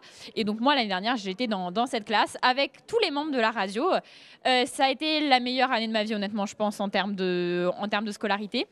Et on a découvert les podcasts. Il y a plusieurs façons de faire des médias. Il s'avère que nous, c'est par les podcasts. Et quand on est arrivé à la fin de l'année, on s'est un peu le dernier trimestre, on s'est un peu tous regardés en disant non, attendez, là dans 2 mois on fait plus de radio. C'est impossible. Et donc, on a décidé de fonder une radio sur un coup de tête. C'est pour ça qu'elle s'appelle Why Not, pourquoi pas. Parce que on se lance et on verra bien, quoi. Alors là, aujourd'hui, vous préparez une émission, je crois, mais qui est aussi en direct, qui est enregistrée, qui va être diffusée après en non linéaire, mais qui est enregistrée en direct là. Qu'est-ce que vous préparez ? Nous, on assiste à des conférences toute la journée et on y assiste encore. Toute l'équipe est séparée entre diverses conférences et interviews. Et le but à la fin de la journée, c'est qu'on parle un petit peu de notre journée et de grands sujets parce que quoi qu'il arrive, Why Not Radio restera dans un angle, c'est la jeunesse de notre vision parce que c'est quelque chose qui nous intéresse parce qu'on a des fois la sensation de ne pas être écouté. Et donc le fait d'avoir une chaîne où on peut se faire entendre, ça nous plaît bien. La jeunesse de la vision contre la vision de la jeunesse qui vient d'en haut. Et vous la faites voilà, ramener jusqu'à nos médias un petit peu plus... on va parler des sports et des JO version jeunesse avec 2 grands angles. Avec tout d'abord sur les JO, les sauveurs de cet été. Ça, on peut le dire, ils nous ont bien sauvé l'été. Et puis ensuite, sur le sport, il a changé. Toujours d'un côté d'une vision, on va dire, jeune. Voilà. Qu'est-ce que je te souhaite pour là tout de suite ? Déjà, pas de pic de stress, pas de malaise. Non. Et puis ensuite, honnêtement, on pense qu'on va y arriver. On a déjà fait ce genre de choses. Et puis après, de la chance, du bonheur et qu'on commence à nous connaître. N'hésitez pas à nous suivre sur Instagram. De la chance et du bonheur, ça me va très bien. 14h05, passé de... Allez, 10 secondes. Merci, chers consoeurs. Merci beaucoup. Merci à mes autres invités qui se sont déjà tirés. Merci à tout le monde. C'est la fin de ce stream, chers amis. Merci d'avoir suivi. Pour ceux qui ont raté le début, qui veulent le partager à qui ils veulent, leur grand-mère, leur grand-père, leur copine, leur maman, leur tante, leur meilleur copain, le stream est dispo en replay sur Twitch et sur YouTube ainsi que sur le site de France Info. Le site de France Info, c'est franceinfo.fr. Le stream est aussi disponible en podcast sur la plateforme de Radio France et la discussion se poursuit sur Discord. Jules va mettre le lien ou l'a peut-être même déjà mis. Merci à vous, évidemment, bien sûr, dans le chat, sans qui on n'est vraiment pas grand-chose et sans qui ce qu'on fait n'aurait vraiment pas d'intérêt. Merci aussi à vous, cher public, certes un petit peu plus clairsemé que tout à l'heure, mais il y a encore quelques survivants. Merci aussi à Jérém, bien sûr, à la modée. Jérém qui intervenait même dans le chat sous un autre pseudo. C'était très bien de t'avoir, Jérém, parce que Jérém est fan d'e-sport. Merci à Cyril, bien sûr, à la Réal. Cyril qui était aujourd'hui avec nos copines et nos copains, plutôt nos copains aujourd'hui, de la DPAV. Merci aussi à nos partenaires France Télévisions et Journal L'Équipe. Merci à la direction de la communication de France Info. Merci aussi à nos amis de l'INSEP. Merci à Jeanne à la programmation. On se retrouve mercredi prochain à 17h pétante pour parler d'actualité, de politique, d'économie, de géopolitique. On va notamment vous expliquer ce que c'est que la dette. Ça paraît un peu ennuyeux comme c'est la dette, mais vous allez voir, c'est passionnant la dette, notamment à l'heure des gros déficits et du vote du budget 2025.